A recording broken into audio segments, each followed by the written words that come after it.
A very good morning to you. It is 7 o'clock coming up on today's show. A fundamental change to the assisted dying bill is put forward. Critics say that it will weaken safeguarding for the most vulnerable. We'll have all the reaction.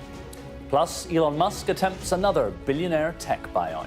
It's Tuesday, the 11th of February. Your headlines. MPs review the assisted dying bill today with an amendment put forward that would scrap the need for High Court approval. Donald Trump sends a warning to Hamas. Don't halt the hostage release or the ceasefire deal will collapse. Cancel it and all bets are off, and let hell break out. Britain's £100 million bat tunnel and why its construction must go ahead despite the government's war on red tape. How young is too young to own a phone? We'll discuss why parents are getting their 9-year-olds smartphones. And as the King backs calls for better allergy awareness in schools, we'll speak to the mother of Natasha Ednan-Laperouse, who died after an allergic reaction.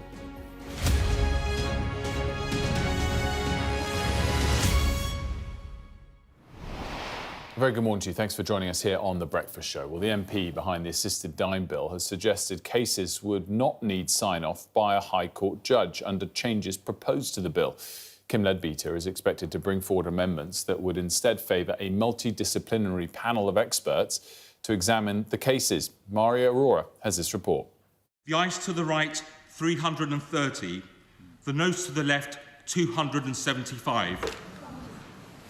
More than 2 months on from the historic moment when MPs voted in favour of passing a bill on assisted dying, today scrutiny begins.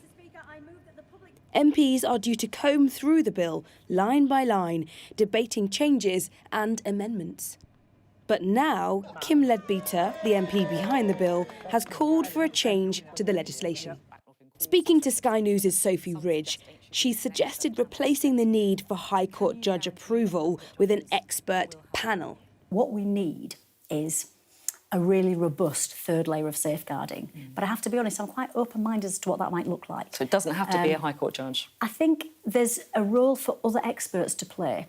We took evidence from the Association of Palliative Care Social Workers, for example, and we took evidence from psychiatrists. And I think what came through in the evidence was the need for a multidisciplinary approach, and that's something I'm giving serious consideration to. I think legal oversight is really important, but I think that multidisciplinary approach could actually enhance the bill even further. But it's been a cause for concern for some members of Parliament, with Tory MP Danny Kruger calling the change a disgrace. With the bill set to face further reviews and votes in the Commons and the Lords, it will likely be at least another 2 years before an assisted dying service is in place, if ever. Mari, this is one of the high-profile checks and balances that was in the bill, and I guess we're already getting some reaction from some of the opponents of the bill to its potential removal. Absolutely. So, for a bit of context, let's just remember that there were some MPs that were kind of on the fence, undecided when it came to the assisted dying vote previously in 2024. And some of them may have been convinced, persuaded, reassured by the aspect of a High Court judge signing off any decision. And now that Kim Leadbeater's amendment that she's submitting is changing that. Now, she's arguing, as you saw from that interview with Sophie Ridge there, she's arguing that it's going to make it even safer, it's a multidisciplinary approach, it's going to make the bill even better, and it's still the safest bill in the world in terms of assisted dying legislation. But some people will argue that actually removing that kind of key centrepiece of the bill is something that undermines the bill and may put some MPs off who were only just persuaded during the first vote. So let's give you a bit of reaction from, for instance, Danny Kruger. He's a Conservative MP. Now, he's always been against assisted dying, so this isn't surprising. But he tweeted out last night saying, approval by the High Court, the key safeguard used to sell the assisted dying bill to MPs, has been dropped. Instead, we have a panel, not including a judge, of people committed to the process, sitting in private without hearing arguments from the other side, a disgrace. So he's saying that this is a disgrace and essentially a kind of loosening of those safeguards. And the difficulty is this debate obviously is always so charged, so emotional and very, very personal to so many people. But nonetheless, people are going to start to get slightly concerned that this bill is unravelling and becoming something slightly different from what originally they were sold. Now, Kim Leadbeater has insisted that there's still going to be a senior legal figure when it comes to this panel, this sign-off, as it were. So there still will be a legal voice in place. But the fact that it won't be a High Court judge or won't need to be a High Court judge, some people feel that's a game changer. Remind us what stage this bill's at and what's still yet to come. So essentially, it's already passed the first vote. That does not mean it's law. It doesn't mean it's guaranteed to be law. Now it's going to be hashed out. So as of today, we've got the Scrutiny of the Terminally Ill Bill Committee. The committee is going to be going through this line by line. It's actually going to be on camera for anyone who's interested, and they are essentially going to be kind of hashing out that bill. This is essentially the committee stage when all this detail comes in. Then you can bring in amendments. Then there'll be another vote. Now, it doesn't mean it will go through. If enough MPs change their mind, aren't convinced or aren't pleased by these amendments, this bill could end up you could essentially kill the bill. So it's not law yet, and it doesn't necessarily mean it will become law. And that's something that's important to remember. Murray, as always, thanks so much. And a reminder, you can watch that full interview that Sophie did with Kim Leadbeater. It'll be on the Politics Hub tonight, 7 p.m. Let's have a look at some of the other main stories this morning. Well, a private jet owned by Motley Crue singer Vince Neil has collided with another jet in Arizona, killing one person and injuring two others. There were two pilots and two passengers on the plane, but a representative for Vince Neil said he was not among them. The funeral of the former Manchester United and Scotland football legend Denis Law will take place today. The striker died last month, aged 84, following a long battle with dementia. The service will be held at Manchester Cathedral before a procession passes by Old Trafford. And at around 7:15, we'll be speaking to the former Scottish manager Alex McLeish about Law's life and legacy. The Trump administration has ordered federal prosecutors to drop corruption charges against New York Mayor Eric Adams. He'd been accused of accepting bribes of free or discounted travel and illegal campaign contributions. The Justice Department claimed the case was interfering with the mayor's ability to aid the president's crackdown on illegal immigration. Almost half of children between the ages of 8 and 17 have been scammed online, with a quarter blaming themselves, according to a new report. The UK Safer Internet Centre found that 46% of young people have fallen victim to scams like fake giveaways and phishing, with 9% losing money in the process. Donald Trump says the Gaza ceasefire should be cancelled if all remaining Israeli hostages are not returned by noon on Saturday, as he warned Hamas that all hell is going to break out. Hamas said Saturday's planned handover would not go ahead, accusing Israel of violating the terms of the ceasefire agreement. Our US correspondent Mark Stone has the latest for us. Another night, another impromptu news conference in the Oval Office, another load of executive action, executive orders, proclamations signed by President Trump, and many, many more headlines as well. Right at the top, a deadline, an ultimatum on Gaza. Have a listen to this. As far as I'm concerned, if all of the hostages aren't returned by Saturday at 12 o'clock, I think it's an appropriate time. I would say cancel it and all bets are off and let hell break out. When you say all hell is going to break loose, are you speaking about retaliation from You'll Israel? find out, Okay. and they'll find out too. Hamas will find out what I mean.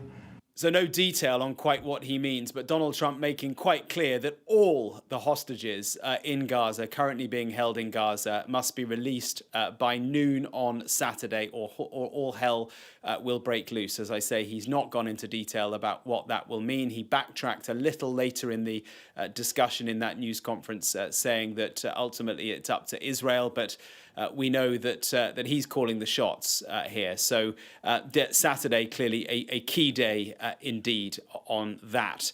Beyond that, many other different issues were discussed, from plastic straws to the tariffs. On tariffs, he formally introduced 25% tariffs on all steel and aluminium products coming into the United States.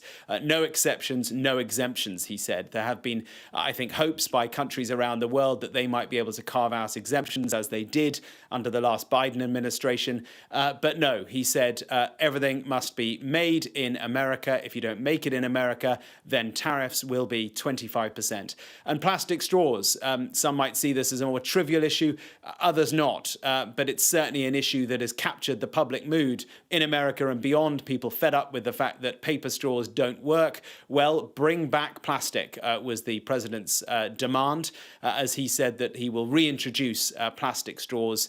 Many states around the country have tried to ban them under the Biden administration with some success. But under Trump, they are back.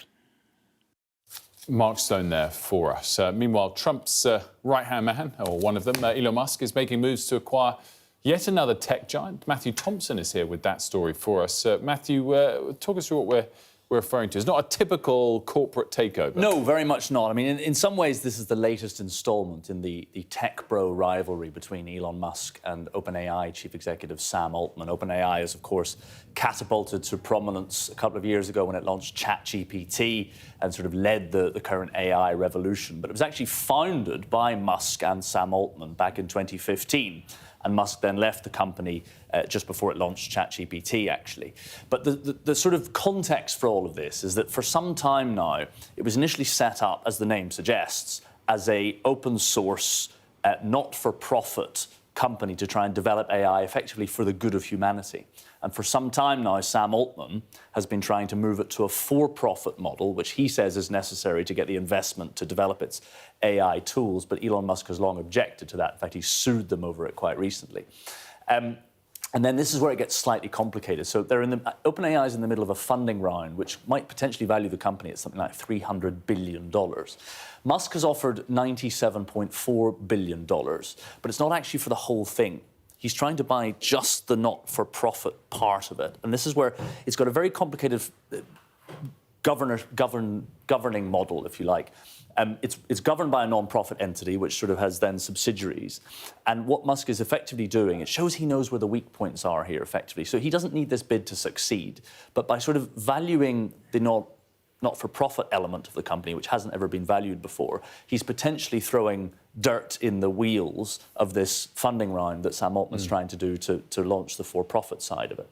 And so Sam Altman has already come out and said that this offer is not going to be accepted. In fact, he's tweeted saying that OpenAI would happily buy Twitter for $9.74 billion, dividing Musk's offer by 10, which represents a fraction of the $44 billion that Musk actually paid for Twitter, now X, a few years ago. So look, this to some extent is tech bro rivalry, as I said, but it potentially does have pretty serious implications for the funding round that OpenAI are trying to launch, and therefore is a potentially pretty clever chess move by Elon Musk, even if the bid doesn't go through. Yeah, it's really interesting. I mean, I'm all for profit maximisation when you're trying to build the best company possible, but the history of this is very different in terms of that pivot from originally being not for profit, and it does sort of alter the debate. Most of the reports I've read don't suggest that Musk can be successful here. It's almost like an attempt to throw a spanner in the works. He doesn't even need to be. That's the point. But it can still complicate what Sam Altman's trying to do, which may be what this is all about. The other cynical potential argument here is that Musk has his own for-profit AI company,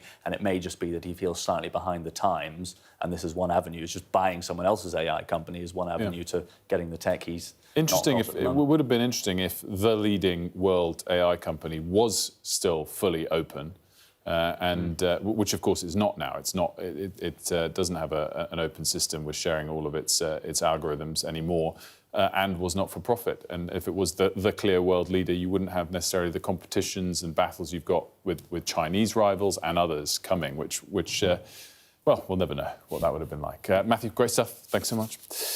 Now, former Manchester United and Scotland footballer Denis Law will be farewelled in Manchester today. The striker died last month, aged 84, following a long battle with dementia. I'm joined now by the former Scotland manager, Alex McLeish.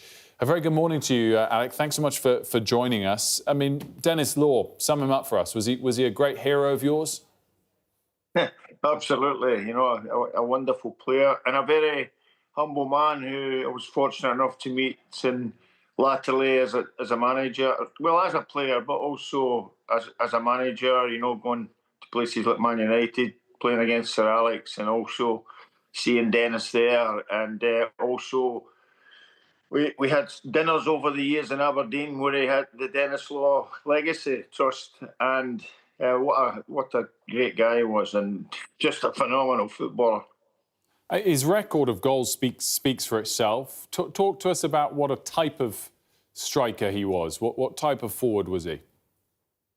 Well, he was absolutely lightning in the box. So that's where strikers become deadly, and Dennis was then, and he had an almost amazing spring in the air. You know, he can hang in the air, and the only person I've seen come close to that in my playing days was our own Eric Black at Aberdeen Football Club. Dennis could hang in the air, and I'm sure that many fans will agree with me over the years. Dennis scoring so many great goals, both with his feet, his marvellous skills and quality, but also his tap-ins, his headers. The guy was a complete all-round fantastic striker who deservedly won the Ballon d'Or, and which is unheard of for a British player. Yeah, and it's funny you mentioned how many great headers he scored, because he wasn't a tall man, as you said. It was an impressive leap that he had. Obviously, he's a Scottish hero and received a huge number of caps for Scotland, but also a titan in Manchester United fans' eyes. Oh, absolutely, yeah.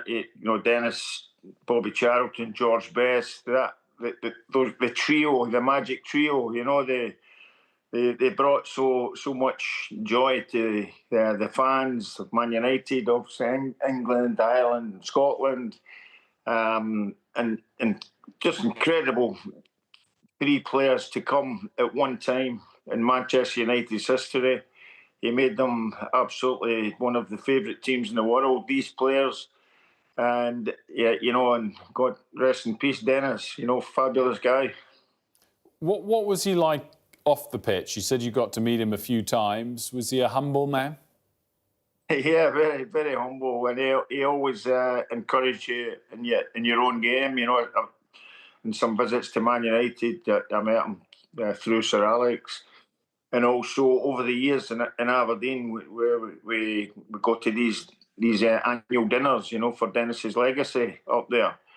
And again, there'll be a tribute this year, which I'll be going to as well, to pay tribute to the great man. And today, his funeral's at just after 1 o'clock, and we will have it live here on Sky News. The turnout, presumably, at Manchester Cathedral inside, but also lining the streets as the procession moves to Old Trafford, I'm sure will be absolutely stellar. Yeah, absolutely. You've nailed it in the head. It's a stellar character. He's loved by everybody. The whole of Manchester, of course, playing for Manchester United and, dare I say it, Man City. But he truly loved, and he even in Italy, I'm sure they'll be holding some kind of services for Dennis as well. Alex McLeish, thanks so much for joining us. We appreciate it. That was a pleasure. Cheers. Dennis Law's funeral, as we mentioned, Manchester Cathedral today at 1:15 p.m. We'll have it live for you here on Sky News. Now, Donald Trump has imposed a 25% tariff on steel and aluminium entering the United States. The country that stands most to lose from this is Canada. The UK will also be hit. Our economics and data editor, Ed Conway, has this assessment of the impact. It's another day. It's another set of tariffs from Donald Trump, this time steel and aluminum, as it's called in America. Let me just give you a bit of the potted history of aluminium production around the world, in particular in the US. This is showing you, going back to 1900, US aluminium production.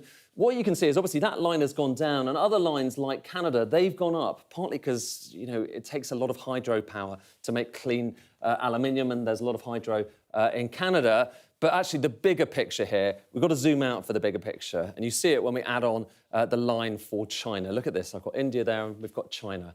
Extraordinary increase in Chinese production, bigger than anywhere else in the world. And that's really dominating production around the world. And actually, if you kind of take that story about aluminium you can see that the US has become more and more dependent on imports. So imports of aluminium, they've gone up and up and up to the extent that that's been kind of around 50%, the measure of dependence on getting stuff from overseas. Whereas steel, look at this is steel, and dependence on imports for steel is much lower than for aluminium. So that's kind of an interesting dichotomy here. But when it comes to aluminium, it's mostly Canada that most of this aluminium is actually coming from. So it's not coming from China, even though far more is being produced in China. In the US, most of the aluminium comes from Canada, but then that Chinese aluminium has to go somewhere, and obviously beyond the Chinese market, it's going elsewhere and making it very difficult for aluminium producers to compete.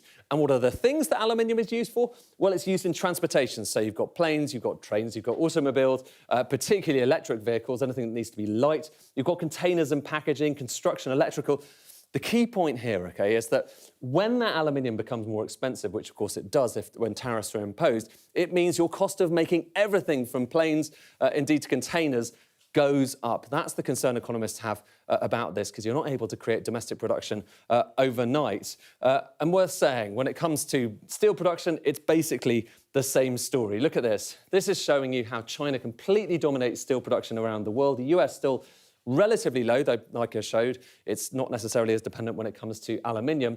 And the UK, even though it's very low in terms of steel production compared with everyone else, we still do export quite a bit to the US, OK? So that is now in threat if those tariffs are going to be imposed on the UK as well. And that is quite a little bit, the third biggest export market for UK steel. Ed Conway there. He'll be joining us live for a deeper discussion in the 9 a.m. hour. Still to come here on The Breakfast Show, are kids being given smartphones too young? We'll speak to a psychologist about the damaging effects they could be having on young minds. Also still to come, has Keir Starmer picked a fight over environmental laws he can't win? Sam Coates will join us to talk about the infamous £100 million bat tunnel.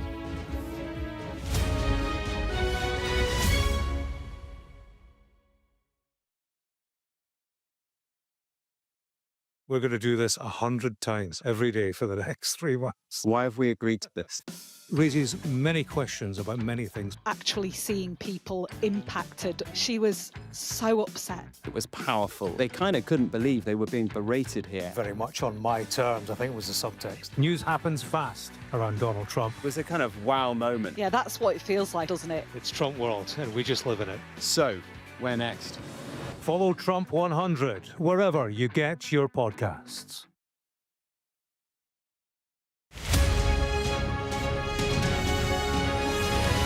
First Minister, how are you? Good morning. Good morning. Very nice much, to see you. How are you feeling? Looking forward to getting into the parliamentary chamber. Are you any further forward to making a decision? No, it's an important day today. All of the claims were in line with my parliamentary duties, so I'm making that clear to you, Conor. He was a Scot through and through. He was a very good politician. Alex Salmond was controversial, he was a disruptor, but above all, he was respected. Will you resign if you lose this week? Again, I'm not planning to, of course, lose the vote of no confidence. I'm planning to win that vote of no confidence. His face said it all. My intention to stand down as party leader. This is now a storm with deadly consequences. How are they feeling? They're a bit scared at the minute. We've been told to evacuate. How are you feeling? Devastated. Hundreds of homes were wiped out by flooding. I'm Conor Gillis, Sky's Scotland correspondent. It was probably the darkest time in my life. Scott is 5 years sober after a cocaine addiction left him close to death. Scotland has a shameful record, worse than England, the worst in Europe. Why not just say you've failed? Because then you might get more respect from families who've lost loved ones. This is where one of the UK's most prolific rapists thought he'd got away with murder. Sky News can reveal that former sex workers had told police he was sexually violent. My Emma. Free wherever you get your news. It's over, isn't it? The Americans say he is Rossi, a fraudster. This has been one of the most bizarre cases ever heard in a courtroom in this country. A dangerous murderer. Do you think you'll ever be able to forgive Andrew Ennis after this? She said she can forgive him, but as long as he's behind bars. By doing the right thing, it's destroyed your life. They terrorised me. They intimidated me. Sky News. The full story first. weeknights on Sky News. This is your chance. Tell people. Welcome to the Politics Hub. Our police force has apologised. If you want to find out about Grimsby, you come to the docks. I'm live in Jerusalem. Are you not concerned that that could lead to all-out war? Hello there, good evening. There are fears of an upsurge in violence. What's at stake here? You are watching the press preview, a first look at the front pages as they arrive. I saw police being forceful, pushing young men and women to the ground as they made almost 100 arrests. Will the cold affect your voters? Well, we have a lot of tremendous support. Free, wherever you get your news. The people here know that worse storms may well be on their way. I'm Martha Kellner and I'm Sky's US correspondent based here in Los Angeles. Welcome back to The Breakfast Show. Well, coming up is the government about to get a reality check on environmental laws holding back big projects. Our deputy political editor, Sam Coates, will have more on that. But first, a reminder of our top stories this morning. The MP behind the assisted dying bill wants an amendment that would see cases no longer need to be signed off by a High Court judge. A committee of MPs will begin going through the bill later today. Donald Trump says the Gaza ceasefire should be cancelled if all remaining Israeli hostages are not returned by noon on Saturday. Hamas has paused further hostage releases after accusing Israel of violating the terms of the ceasefire agreement. Government sources have told Sky News Downing Street has yet to come up with a viable plan to crack down on environmental laws slowing down major infrastructure projects, such as HS2. Now, tech titans and world leaders are continuing to discuss the future of AI and how it will affect the human race at a summit in Paris today. Our science and technology editor, Tom Clark, is there. Tom, great to have you with us. I've been reading about a sort of agreed declaration to wrap up the summit and the wording that's come up with. It sort of feels a bit like one of those other world leader gatherings. What's the sort of sentiment that's going into that? And there's also talk that the UK is not going to be part of it. Well, it very much is one of those things. It's a political coming together, but also a business one. And, you know, the declaration, if one is forthcoming, and it's not a guarantee yet that they actually agree on some form of words from this summit, it's very much going to be a non-binding kind of thing. But there are questions already about the sentiments that are in it. It touches on the sustainability of AI, the fact it must serve all humanity. You know, grand aims like that, but very few specifics around issues like safety. Now, obviously, the question of safety has diminished a lot since the UK had its own summit on AI in Bletchley Park not much more than a year ago. The reasons for that aren't really clear because, you know, AI development continues apace. If anything, more and more capital is flowing into it. I think the fact they're not talking about safety so much is because countries are concerned that if they regulate AI or they make their laws around it look too restrictive, AI companies won't want to locate there. And the one thing we've seen with Donald Trump promising to go very light on regulation on AI in the US and China coming forward with its DeepSeek OpenAI model, it means you could risk losing out in a race there for the technology behind this, the infrastructure that's needed to run it, you know, those huge server farms that you'll need to run your AI programs, but also the skills you need to do it. And that's something economies really don't want to miss out on. And you can see how powerful nations perceive AI to be becoming because of their attendance here. You know, the US Vice President J.D. Vance is making this his first overseas foreign trip. The Chinese are sending its vice premier to these talks. It's very well attended compared to previous summits, and the stakes are very high. But the fact that the idea of reaching any kind of meaningful declaration, certainly one around what campaigners argue we need, which is more openness, more cooperation internationally, I think that's really unlikely to happen given the geopolitical situation we're in right now. And Thomas, just finally, kind of confusingly, I think I saw in one of the posters in the video we were playing there in the backdrop at Paris Summit, of course, it's not AI in Paris, it's IA. Just to confuse us all, that's exactly the French acronym is the other way around, intelligence artificielle. is how they call it, and it's one of those things, as well as the banging techno that was being played after Emmanuel Macron closed the summit yesterday. It's all very French. That's what I was looking for there, Thomas. Just your French accent and delivery, which I thought was à point, masterful. Thank you very much, Thomas. Merci bien. Great stuff. Have a very fruitful day ahead. No doubt you will, with that fluent French that is at the tip of your tongue. Now, when it was revealed that £100 million was being spent on a tunnel to protect bats from high-speed trains, there was outrage, including from the Prime Minister. But after promising to get Britain building and tear down obstacles like that, it appears the PM may have run out of answers to the bat tunnel. Our Deputy Political Editor, Sam Coates, has this report. Lurking in the woodlands of Buckinghamshire, there is a monster.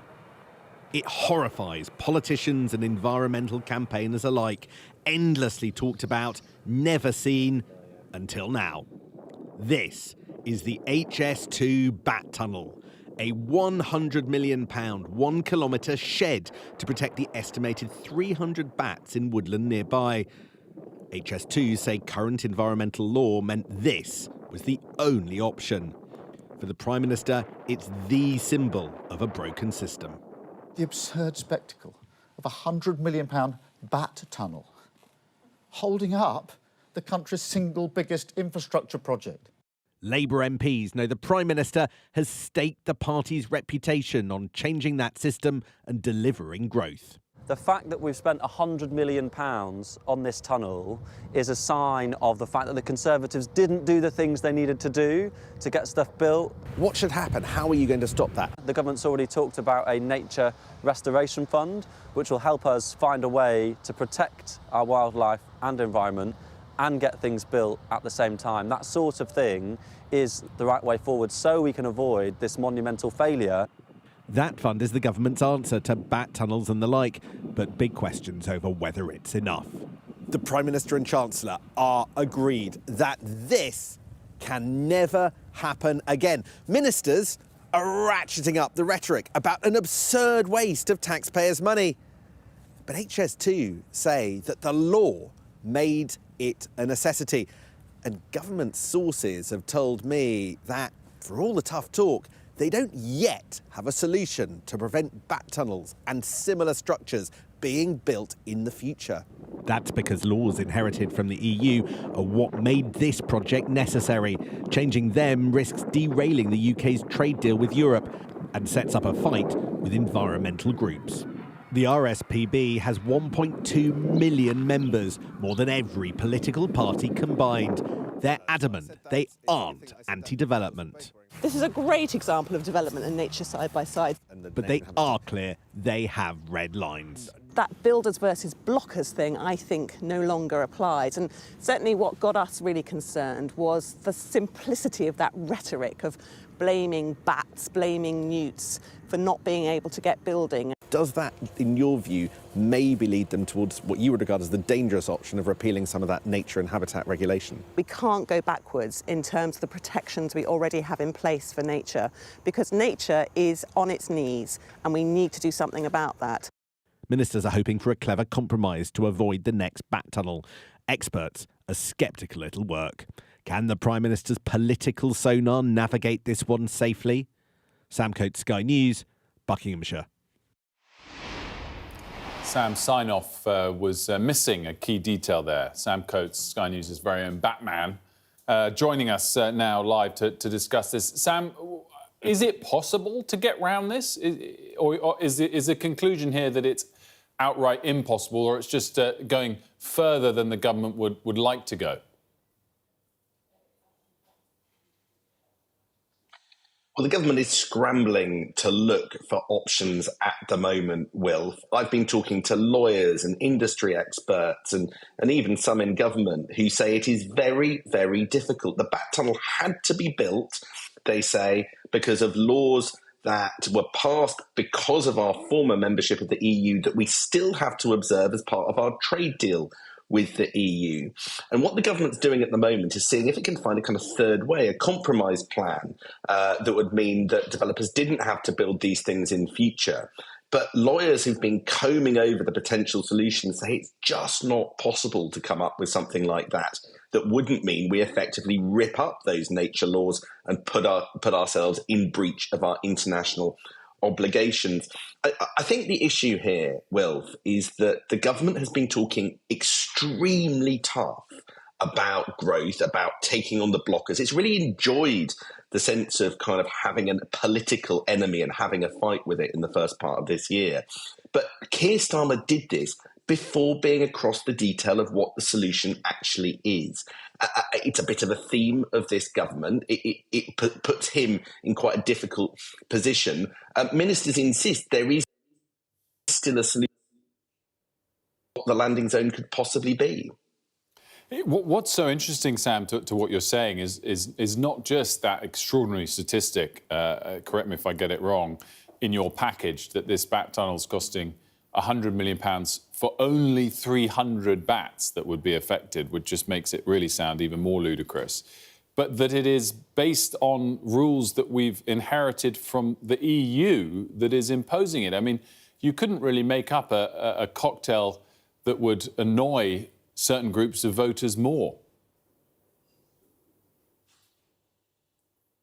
I think pretty much every group of voter. Look, we went scrambling through the Buckinghamshire forest in order to find a public footpath from which to put up a drone and film the bat tunnel because we were actually denied permission to go on HS2 land in order to do so. Such is the sensitivity of all of this. But, you know, many aspects of the bat tunnel just blow your mind. The reason that it exists in part is because they want to protect, or the law required them to protect a particular species of bat known as the Bechstein bat. Because in 2013, when initial assessments were done, it was very, very rare. But the bottom line is, Wilf, it's no longer as rare as it was. This entire project was to protect the 300 bats in the forest next door, but it's not even clear that the structure won't allow some bats to end up getting in that shed-like structure, leaving a lot of people to wonder sort of what the point of all of this is. And by the way, I don't know whether you could see from the footage, the bat tunnel is in between two waste incinerators. Now, I can't be sure, but I could hazard a guess that they're not terribly bat-friendly waste incinerators.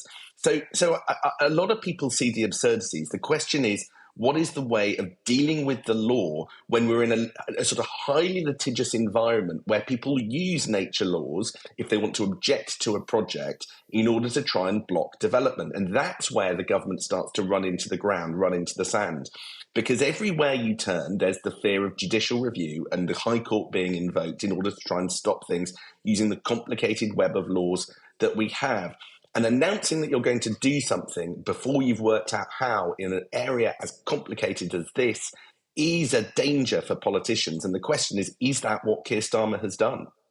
And Sam, just finally, bring us up to speed on HS2 more broadly. Is this something that's going to stop it? Is it definitely going ahead? Is it going to end up costing more than the already incredibly inflated cost estimates that seem to go up every single parliament? Well, the bat tunnel itself isn't going to stop HS2. It might have been 4 years in meetings with Buckinghamshire Council, over a decade in its conception, and might not be ready until 2027, but ready it will be in time for trains to start to get running. But of course, the whole HS2 project itself has been curtailed. It was initially right to the north of England. Now, after Conservative changes, high-speed rail will run only from London to Birmingham. And so there are questions about whether or not there's some kind of trains that can go direct further north to Manchester and possibly beyond. But the government hasn't come up with an answer on that. And you asked a question about cost. I understand that there could be more information on the overall cost coming within the next few weeks and months. Just before Christmas, the head of HS2 resigned and replaced by a new chief of that project. I think Labour ended up wanting their own person installed on that project, but that won't make the decisions any easier. It is years over budget, years behind schedule, but I think this government is committed to it being implemented and it being introduced. It's just very, very hard because it is hard to do planning and get things building because of the complex nature of the web of laws that make it hard to do development in this country. Sam, just to wrap things up, I always known you as an unbelievably due diligent reporter, but on your wall, do you have a interactive live train map? Is that part of your research for this? I've got two of them. You've got one there, which is the tube map, and then one there, which is the station guide to Hither Green Station, which is where I live. So you are never without information on how to get into central London, to be on your set, to be sitting next to you. If you're in our house, we've always got that intel to hand in the kitchen. Albeit you're not here today, but there we go. Excused, more than excused, and great to have you with us. A fan of the tube, I didn't know, to this extent, I didn't know that, but there we go. Sam Coates, as always, thank you very much for that. And as we mentioned, we're going to talk about this with the government, Jacqui Smith at 8:15, and also to Chris Packham, environmentalist and campaigner, coming up in the 8 o'clock hour as well. Now, moving on. How young is too young to own a mobile phone? New research suggests the average age for getting your first phone is now below 9.5 years old, as parents battle with worries that their child will feel left out. Let's speak now to a psychologist and author of Generation Zombie, Why Devices Are Harming Our Children and What We Can Do About It, Dr. Charlotte Armitage. Dr. Armitage, thanks so much for joining me on this. So what is the sort of average age, do you think, these days when people get a smartphone?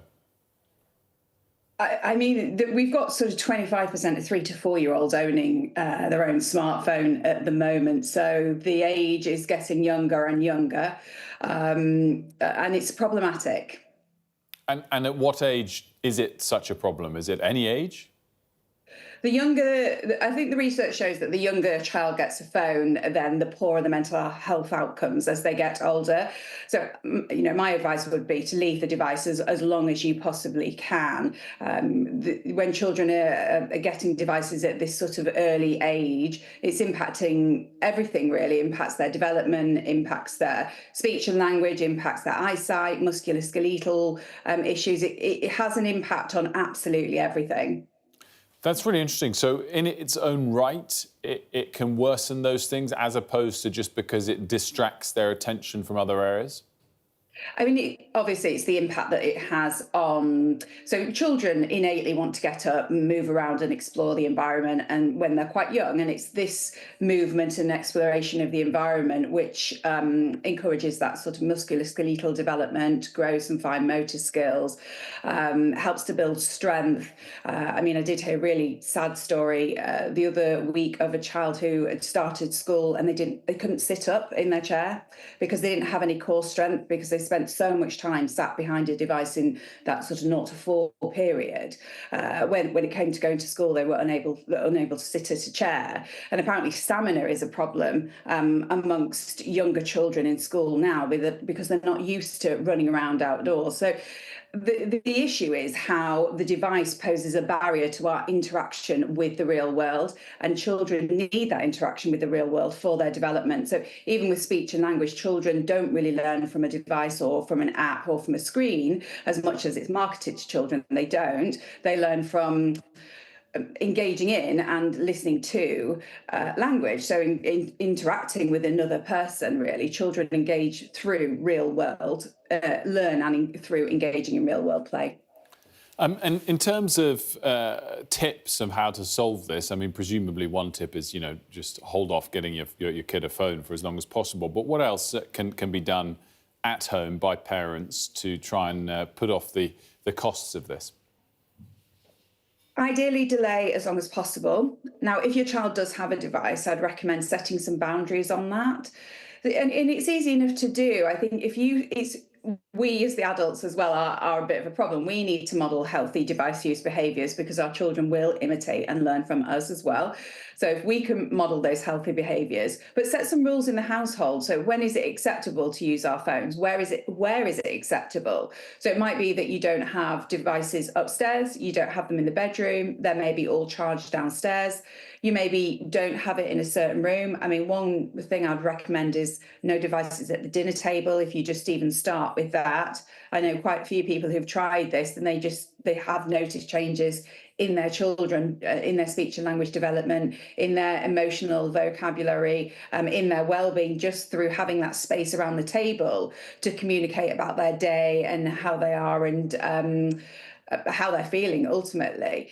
So to just create some device-free zones, really what we need to do is set some boundaries, change the social etiquette surrounding how devices are used, because at the moment people just use them all the time. How common is it now to see children sat on a device in a restaurant? Hopefully in time that will become a less common sight. What about at schools?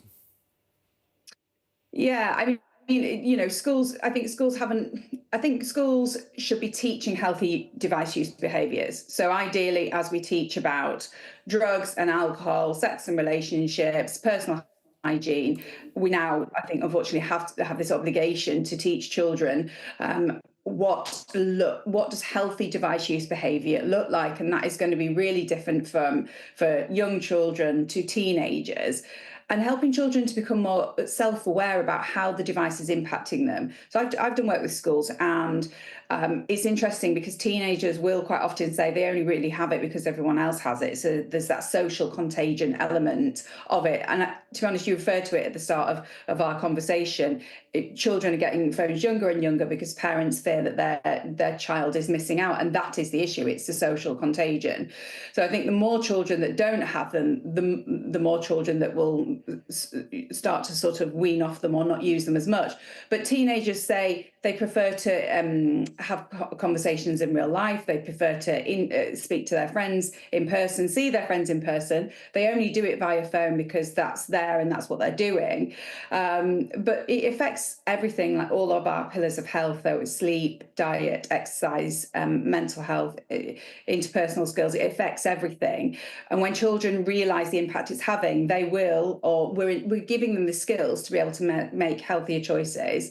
I mean, regarding whether phones should be banned in schools, I mean, I would say yes, because they are disruptive during the day. But I think what we've seen is that the problems from devices relate more to how they are used in their free time rather than how they are used at school. Dr. Armitage, thanks so much for joining us. Thank you. So to come here on The Breakfast Show, world leaders gathering in Paris, as we told you earlier, for the final day of a global AI summit. We'll discuss what it might mean for the long-term future next.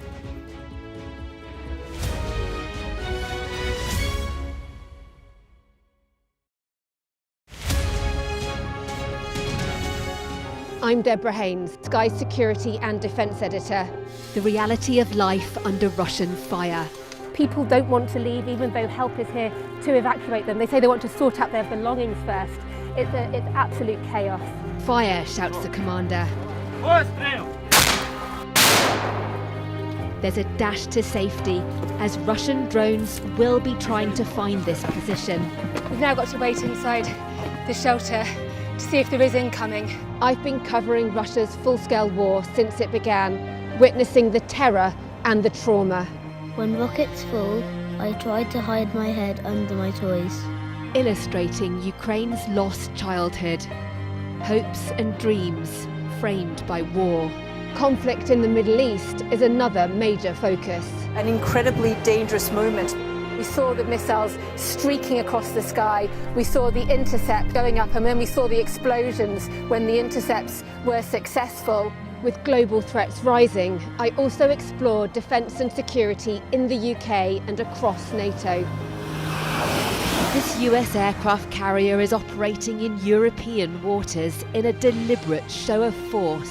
This is routine training for NATO, but should Russia's war with Ukraine escalate significantly, pilots like these could be called upon to go into combat for real.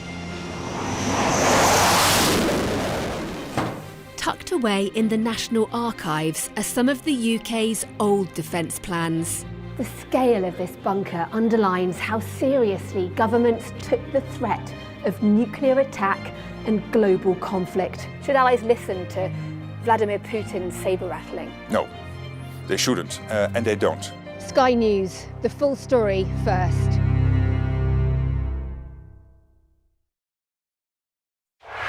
Play Sky News. From the Sky News Centre at 7. Now that you're up to date, we can go into a bit more detail. Things can change incredibly quickly. Taken by surprise. Have you ever known a moment like this in British politics before? Yes. Cheers. We'll start with breaking news. Let's get the latest on the ground. So, by the end, we'll hopefully all understand what's going on in the world just that little better. Mandatory evacuation, you must leave! For many people, Harvey is far from over. People here believe the water will be this deep for weeks. I'm Greg Milam, and I'm Sky's chief North of England correspondent. Are you trying to run me over, Sir Philip? No, go away. Look like it, sir. Will you respond to those who made accusations, Sir Philip? Can you go away? Sky News, the full story first.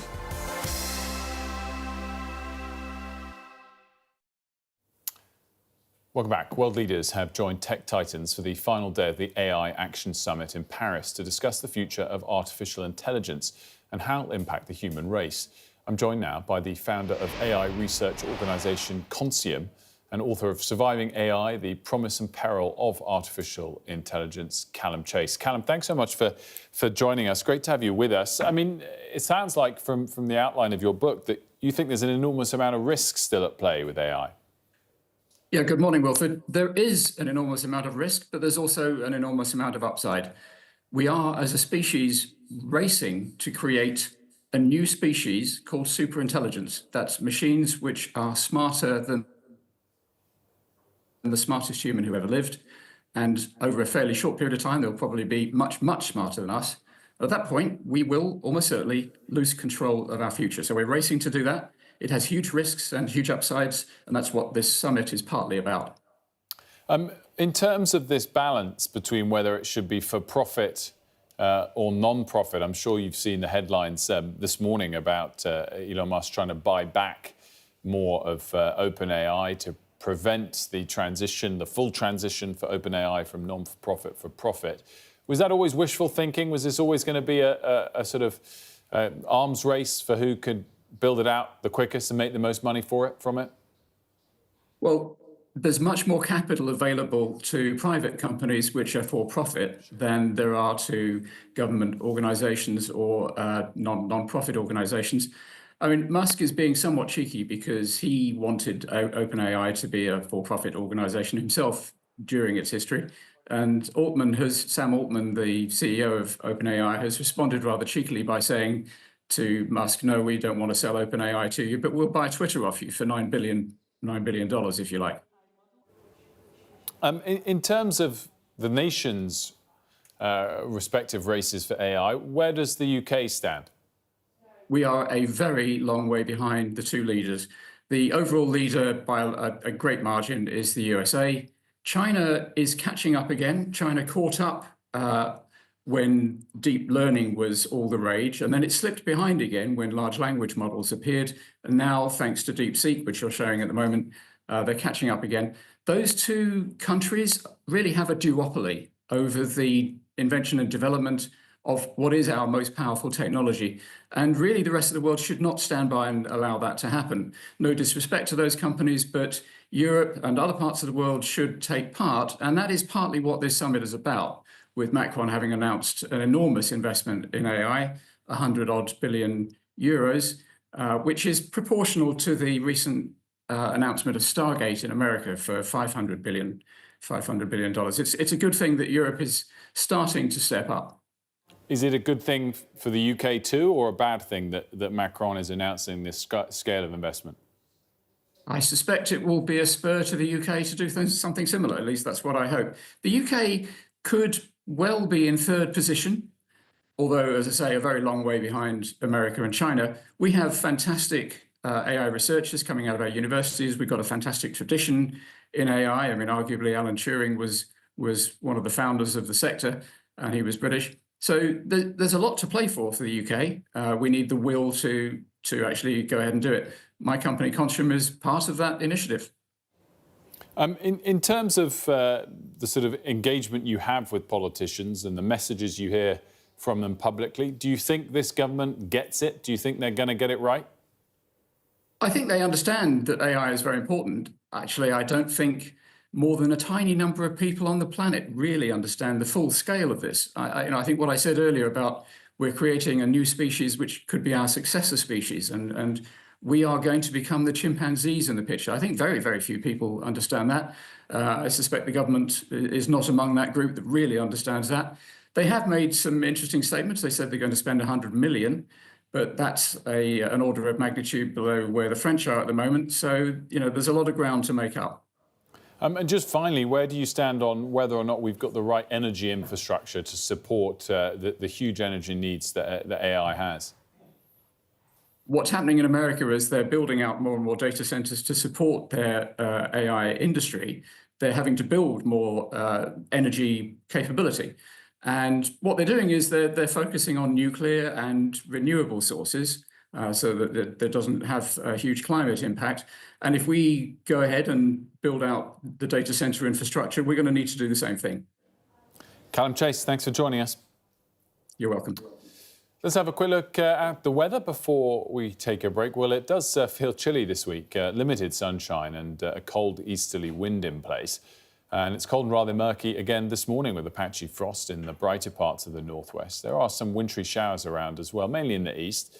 The morning will stay mostly dull, but showers over eastern parts of both Britain and Ireland will become increasingly isolated. The west of Ireland and far northwest of Scotland look like having the best chance of sunny breaks. It'll stay cold, but the raw wind will ease in the south. The afternoon will bring little overall change, but western Scotland may see more sunshine coming through, while the southwest of Ireland can expect evening rain. Tomorrow looks quite cloudy with a little rain for Ireland and the odd light shower elsewhere, but the UK has more chance of some bright or sunny spells. That's your weather.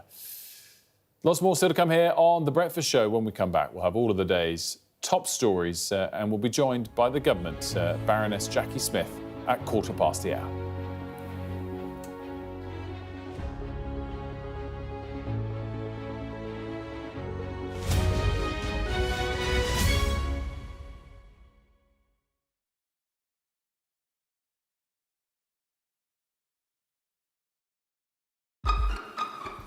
We've got your Sunday mornings covered.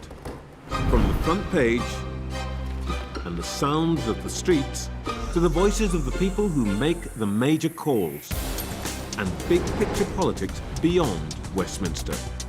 We'll put you at the heart of our story. I'm ready. Are you? Join me, Trevor Phillips, Sunday mornings on Sky News.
Good morning to you. It's 8 o'clock on today's show. A fundamental change to the assisted dying bill is put forward.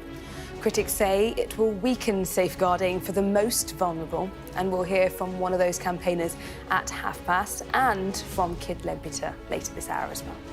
Plus, Elon Musk attempts another billionaire tech buyout. It's Tuesday, the 11th of February. Your headlines. MPs review the assisted dying bill today with an amendment put forward that would scrap the need for High Court approval. Donald Trump sends a warning to Hamas: don't halt the hostage releases or the ceasefire deal will collapse. Cancel it and all bets are off, and let hell break out. Britain's £100 million bat tunnel and why its construction must go ahead despite government's war on red tape. And as the King backs calls for better allergy awareness in schools, we'll speak to the mother of Natasha Ednan-Laperouse, who died after an allergic reaction.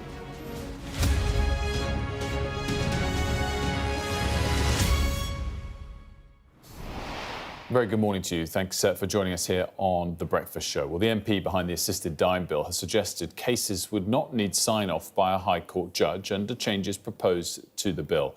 Kim Leadbeater is expected to bring forward amendments that would instead favour a multidisciplinary panel of experts to examine cases. Mario Aurora has this report. The ayes to the right, 330. The noes to the left, 275.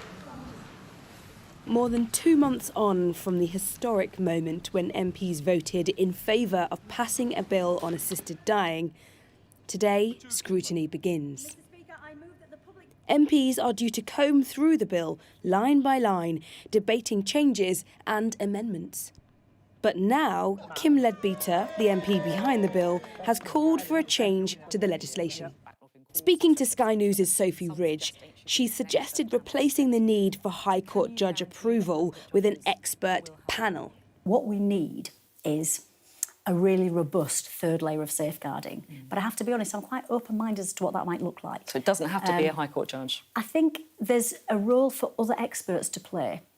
We took evidence from the Association of Palliative Care Social Workers, for example, and we took evidence from psychiatrists. And I think what came through in the evidence was the need for a multidisciplinary approach, and that's something I'm giving serious consideration to. I think legal oversight is really important, but I think that multidisciplinary approach could actually enhance the bill even further. But it's been a cause for concern for some members of Parliament, with Tory MP Danny Kruger calling the change a disgrace. With the bill set to face further reviews and votes in the Commons and the Lords, it will likely be at least another 2 years before an assisted dying service is in place, if ever.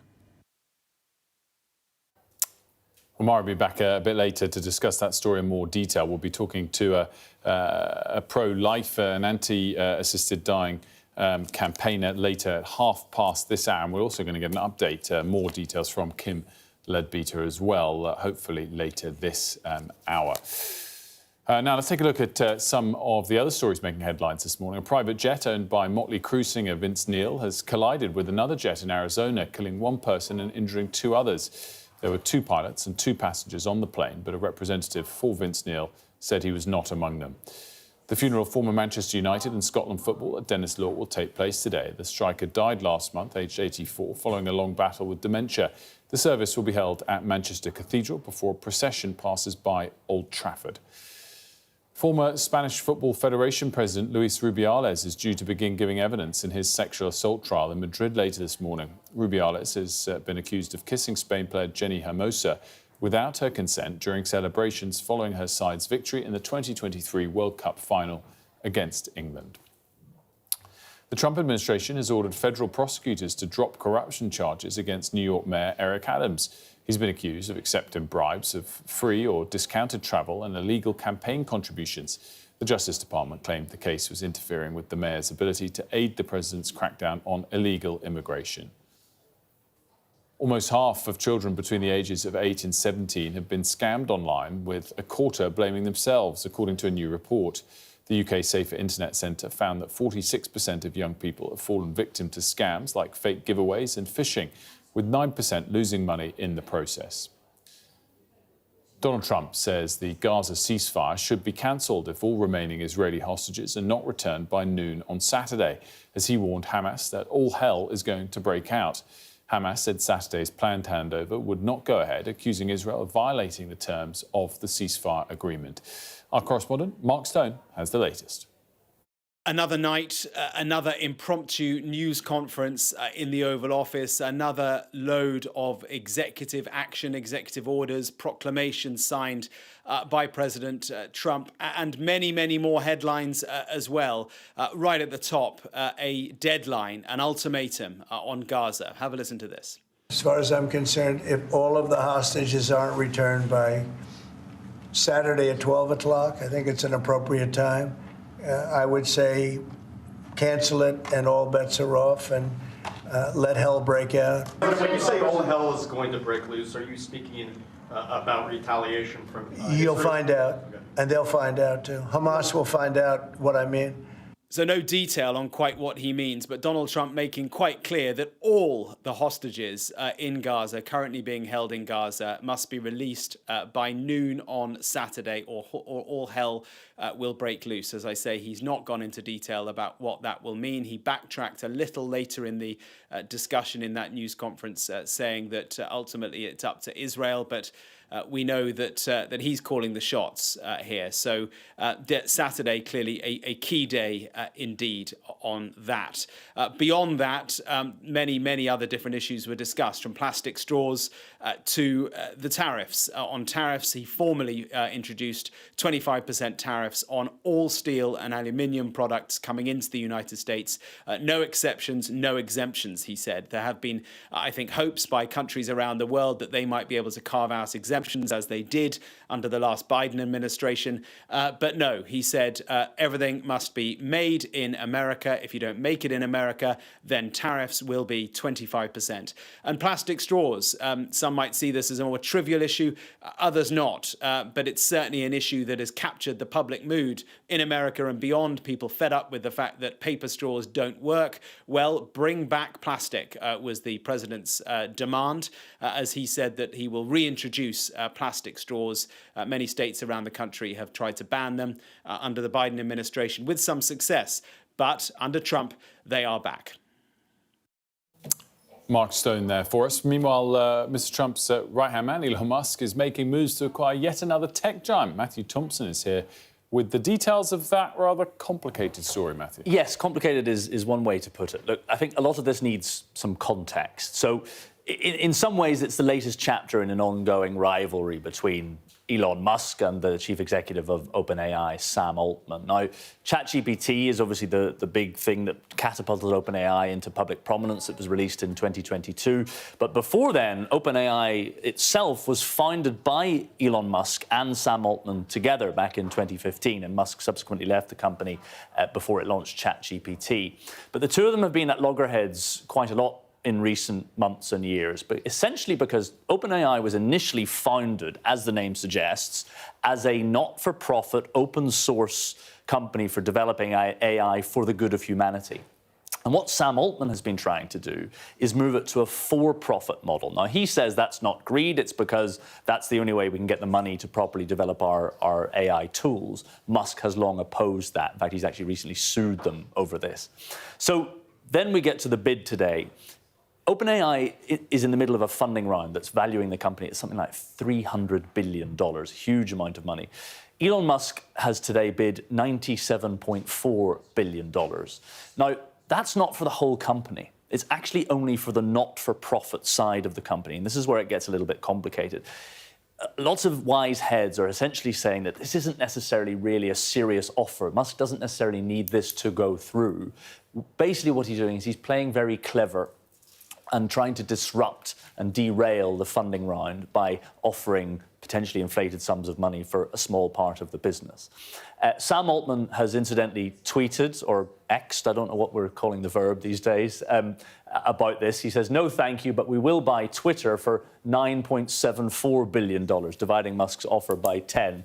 And also, actually, that's still a fraction of the $44 billion that Musk paid for X a few years ago. He's clearly not taking it very seriously. But again, that that gets to my point. It may not need to be taken seriously, but it could still have serious implications for OpenAI's ability to raise money. Are you a ChatGPT user? I actually am, you know. Have you asked ChatGPT how this is all going to end up and resolve itself? Do you know what? Shall I do that and report back? That would be an interesting thing to do. And maybe I'll ask DeepSeek as well. And DeepSeek. Yes, and see what answers we get. All jokes aside, it would be quite funny We can to see compare and contrast. I mean, yes, you could ask them, should it remain not-for-profit, or is it controversial? Maybe we'll have some of those the next hour. I mean, you could do it now, of course, because it's so quick, this very clever AI. But we haven't got time. OK. But I'm sure they get the answer. But next time, I'm genuinely interested. Matthew, great stuff as always. Thank you.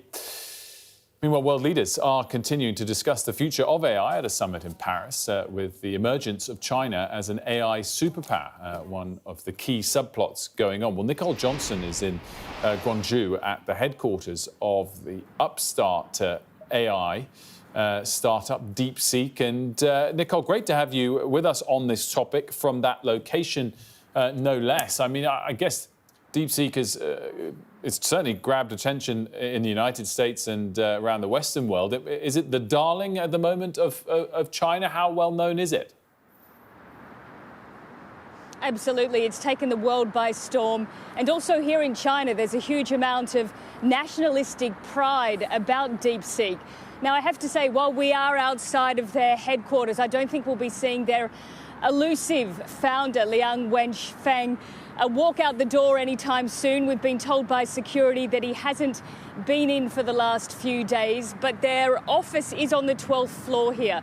Now, in this city, Hangzhou, it is one of the real tech capitals of China. It's not the only one. There's also the city of Shenzhen.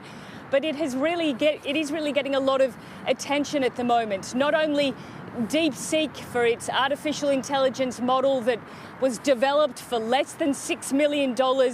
They did it in only a couple of months, and that's why the world is so shocked about it. But there are at least half a dozen major companies here that are garnering a great deal of sort of international attention. Another one of them is called Unitree. We visited it before. It's a emerging leader in the field of robotics, robotic dogs. In April, they're having a half marathon race in Beijing with people up against robots. So all of this is part of the great global competition, particularly between the United States and China over advanced technology. Semiconductors, artificial intelligence, robotics, green technology, electric vehicles, the list goes on, and that's why we see the US now deeply worried about how far China is progressing, despite all of the technology restrictions and export restrictions that the US has put on China. Companies like DeepSeek are finding a way to innovate around it. Nicole Johnson, great to have you with us this morning. Thanks so much from Hangzhou. It's now time to talk to the Education Minister, Baroness Jacqui Smith. A very good morning to you, Baroness Smith. Morning. Thanks for joining us. So today you guys are announcing trying to make 10,000 more apprenticeship places available. Talk us through why and how. Well, look, we've got a plan to change the country through growing the economy to get more money in people's pockets, by rebuilding the NHS and cutting waiting lists, shifting to green energy, building new homes for people, and, of course, making sure that people have got the opportunity to get on in life. And we're celebrating National Apprenticeship Week and all of the difference to people's lives and jobs that apprentices can make. But what employers have also said to us is, look, we want to have more apprentices, but there are elements of red tape that are preventing us from doing that. One of them is you need, if you're an adult on an apprenticeship, to do a separate qualification in English and maths. And actually, what we think and employers think is English and maths is really important, but it's how you apply it to the job that really matters. And as long as employers can be confident that their apprentices have got the English and maths they need, they shouldn't have to do a separate English and maths exam. But it's interesting that we're qualifying maths and English qualifications, and I think I'm right in saying GCSE would already count if you had it, as red tape. I mean, is that just a sign of the times? I mean, is that something you would have expected to be considered as red tape, not having a qualification in presumably still the two most important subjects overall? No, absolutely they are. And it's hard to think of an apprenticeship where you wouldn't need to be good at communication and good at numbers, but you might not necessarily have a separate exam that says that. That's the red tape element. So if you think about a bricklayer, for example, of course they've got to understand, and it says already in the standards, they've got to understand ratios, they've got to understand about measurement, they've got to be able to communicate with other people they're working with. If you're a healthcare worker, you've got to have good communication skills. Those are part of your occupational standards. So what we're saying is it's really important that you still do those English and maths skills, but you don't necessarily have to prove that through a separate exam. We'll make sure all the occupational standards include the necessary English and maths, and then we'll say, as part of the apprenticeship process, you can demonstrate that you've got those.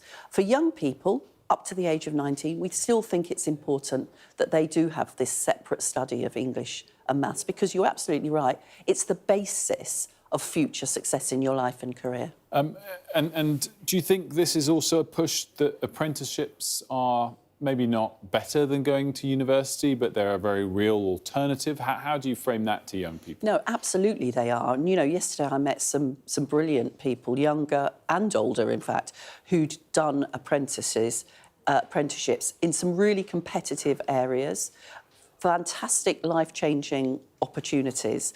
What we have in this country, what we've inherited, is a system in which there are not enough skilled people. University can be really important for providing skills. So can apprenticeships. What I want to see is the routes that are going to lead to success for individuals and are going to provide the skills for our economy to help us to deliver that plan for change for the country. I think you singled out in the press release healthcare, social care and construction as some of the areas that apprenticeships can help boost the supply of workers for. How quickly will you see results of this? And in the sort of foreseeable future, the course of this Parliament, will we still need to fill those jobs from overseas with immigration? Look, we're making the changes to English and maths from today. In the summer, we're making some other changes that we're announcing today that will reduce the minimum amount of time that you need to study an apprenticeship, so that if you've already got some prior learning, or if it's the type of job which could actually be a bit more condensed in terms of getting all of the standards. So those things are happening immediately. But what we're also doing is, because, I think you're right, it's having the right skills to deliver that plan for change is a massive challenge. And we inherited a system in which there wasn't coherence and there wasn't a clear idea about where those gaps were. So Skills England, which was one of the first announcements the Prime Minister made, today we're announcing that the substantive chair will be Phil Smith, who's come most recently from chairing and being the CEO of Cisco, major technology and communications company. And they will be working really hard to identify where the current gaps are, to identify where the gaps are in the future, and what more we need to do in terms of apprenticeships, shorter courses, T-levels for younger students, to be able to fill those gaps. But it is a fact, not a negative or a positive one, it's just a fact that those roles will be filled by positive immigration for the foreseeable future. Well, I want there to be much more of a growth of our domestic workforce. That's what this pushes all about, making sure that we've got people, homegrown talent, to fill those skills gaps. And that's why Skills England will also be working alongside the Migration Advisory Council, so that we can identify where at the moment we are having to bring labour in from overseas, and we can make sure that those are the gaps that we're filling first. I wanted to touch on a couple of other topics, some changes to the assisted dying bill that are coming forward. It's now likely that it will no longer need to see a sign-off from a High Court judge, and we'll get more of the details coming forward. Just wanted your sort of latest opinion on it. I don't, in fact, know your history on this topic, but what was your view towards it previously, and what's your view towards it now? Well, the important thing, I think, about the assisted dying bill is it's been brought forward, obviously, as a private member's bill. The government has been clear that this is a matter for Parliament.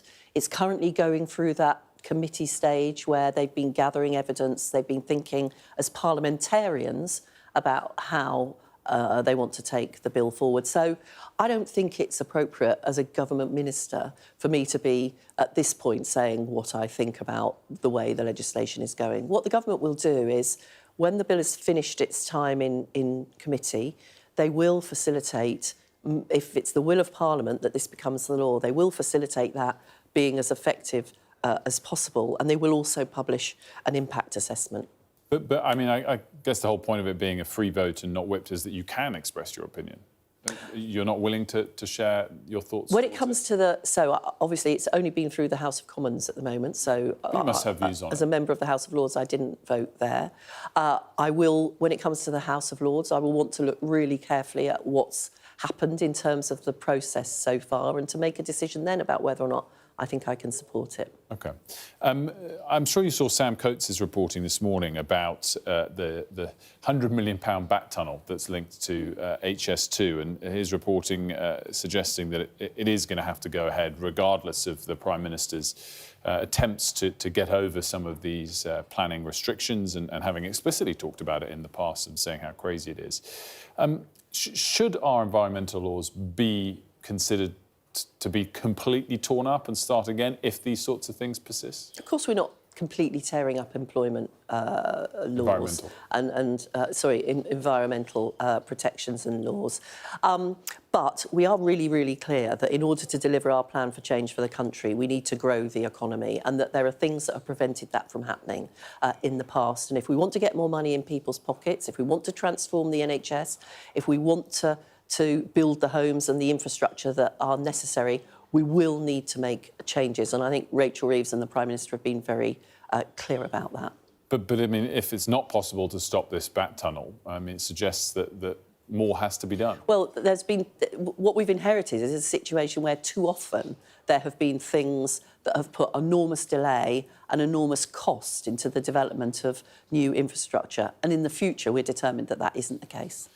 Just finally wanted to talk about what the sort of view was around the cabinet table, as every day it seems to be a kind of new salvo of tariffs imposed by the US president, that there hasn't been anything that specifically targets the UK yet, that the steel and aluminium ones will affect the UK a little bit, but it's clearly not directed predominantly at the UK. Is there a sort of sense of keep our heads down and we can celebrate a little bit thus far, or what? Well, I think that what's happening around the cabinet table, not that I'm sitting there, but what's happening around the cabinet table is a real focus on what's necessary to deliver our plan for change in order to grow the economy. And of course, we will want to work closely with those partners who are very big trading partners for us. And we'll want to make the case that actually that trade is beneficial for us in the UK. It's also beneficial for the US. It's also beneficial for our EU partners and others who we are trading with. And that's the case that we will continue to make. Baroness Jacqui Smith, thanks for joining us. Good to see you this morning. We're going to take a quick break here. Still to come on The Breakfast Show, we'll have more reaction to proposed changes on the assisted dying bill, as we just mentioned, plus a study claiming people are spending less time outdoors and in nature. We'll speak to the environmentalist Chris Packham and get his thoughts also on the infamous bat tunnel. We'll be right back.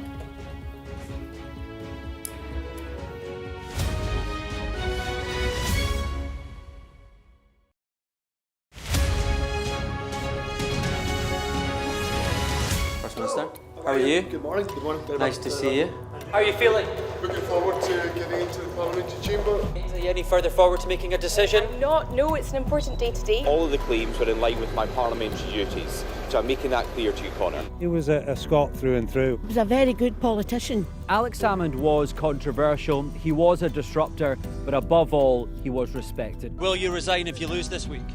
Again, I'm not planning to, of course, lose the vote of no confidence. I'm planning to win that vote of no confidence. His face said it all. My intention to stand down as party leader. This is now a storm with deadly consequences. How are they feeling? They're a bit scared at the minute. We've been told to evacuate. How are you feeling? Devastated. Hundreds of homes were wiped out by flooding. I'm Connor Gillis, Sky's Scotland correspondent. It was probably the darkest time in my life. Scott is 5 years sober after a cocaine addiction left him close to death. Scotland has a shameful record, worse than England, the worst in Europe. Why not just say you've failed? Because then you might get more respect from families who've lost loved ones. This is where one of the UK's most prolific rapists thought he'd got away with murder. Sky News can reveal that former sex workers had told police he was sexually violent. My Emma. Free wherever you get your news. It's over, isn't it? The Americans say he is, Rossi, a fraudster. This has been one of the most bizarre cases ever heard in a courtroom in this country. A dangerous murderer. Do you think you'll ever be able to forgive Andrew Ennis after this? She said she can forgive him, but as long as he's behind bars. By doing the right thing, it's destroyed your life. They terrorised me. They intimidated me. Sky News. The full story first. Weeknights on Sky News. This is your chance. Tell people. Welcome to the Politics Hub. Our police force has apologised. If you want to find out about Grimsby, you come to the docks. I'm live in Jerusalem. Are you not concerned that that could lead to all-out war? Hello there, good evening. There are fears of an upsurge in violence. What's at stake here? You are watching the press preview, a first look at the front pages as they arrive. I saw police being forceful, pushing young men and women to the ground as they made almost 100 arrests. Will the cold affect your voters? Well, we have a lot of tremendous support. Free, wherever you get your news. The people here know that worse storms may well be on their way. I'm Martha Kellner and I'm Sky's US correspondent based here in Los Angeles. Welcome back. When it was revealed that £100 million was being spent on a tunnel to protect bats from high-speed trains, there was outrage, including from the Prime Minister. But after promising to get Britain building and tear down the obstacles to infrastructure, it appears the Prime Minister may have run out of answers on the bat tunnel.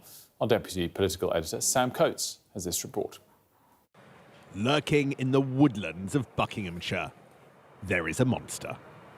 It horrifies politicians and environmental campaigners alike, endlessly talked about, never seen, until now. This is the HS2 Bat Tunnel, a £100 million, 1 kilometre shed to protect the estimated 300 bats in woodland nearby. HS2 say current environmental law meant this was the only option. For the Prime Minister, it's the symbol of a broken system. The absurd spectacle of a £100 million bat tunnel holding up the country's single biggest infrastructure project. Labour MPs know the Prime Minister has staked the party's reputation on changing that system and delivering growth. The fact that we've spent £100 million on this tunnel is a sign of the fact that the Conservatives didn't do the things they needed to do to get stuff built. What should happen? How are you going to stop that? The government's already talked about a nature restoration fund, which will help us find a way to protect our wildlife and environment and get things built at the same time. That sort of thing is the right way forward so we can avoid this monumental failure. That fund is the government's answer to bat tunnels and the like, but big questions over whether it's enough. The Prime Minister and Chancellor are agreed that this can never happen again. Ministers are ratcheting up the rhetoric about an absurd waste of taxpayers' money. But HS2 say that the law made it a necessity. And government sources have told me that, for all the tough talk, they don't yet have a solution to prevent bat tunnels and similar structures being built in the future. That's because laws inherited from the EU are what made this project necessary. Changing them risks derailing the UK's trade deal with Europe and sets up a fight with environmental groups. The RSPB has 1.2 million members, more than every political party combined. They're adamant they aren't anti-development. This is a great example of development and nature side by side. But they are clear they have red lines. That builders versus blockers thing, I think, no longer applies. And certainly what got us really concerned was the simplicity of that rhetoric of blaming bats, blaming newts for not being able to get building. Does that, in your view, maybe lead them towards what you would regard as the dangerous option of repealing some of that nature and habitat regulation? We can't go backwards in terms of the protections we already have in place for nature, because nature is on its knees and we need to do something about that. Ministers are hoping for a clever compromise to avoid the next bat tunnel. Experts are sceptical it'll work.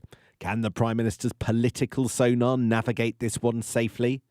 Sam Coates, Sky News, Buckinghamshire.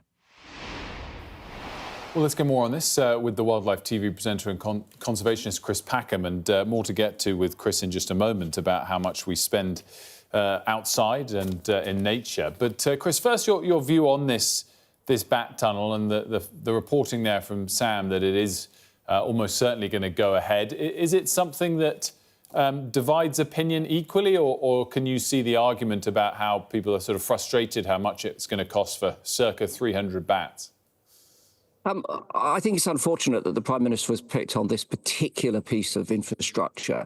HS2 is billions over budget, is riven with corruption, and if the money had been more wisely spent on essential public transport needs, upgrading the railway, then none of this conflict would have happened in the first place. HS2 has run roughshod through, dozens of ancient woodlands and nature reserves. Environmentally, it's been controversial from the start, and it won't be carbon neutral for at least 100 years. I mean, it's a moribund white elephant dying in the UK countryside that it's set to destroy. So bad choice, actually, to pick on this bat tunnel.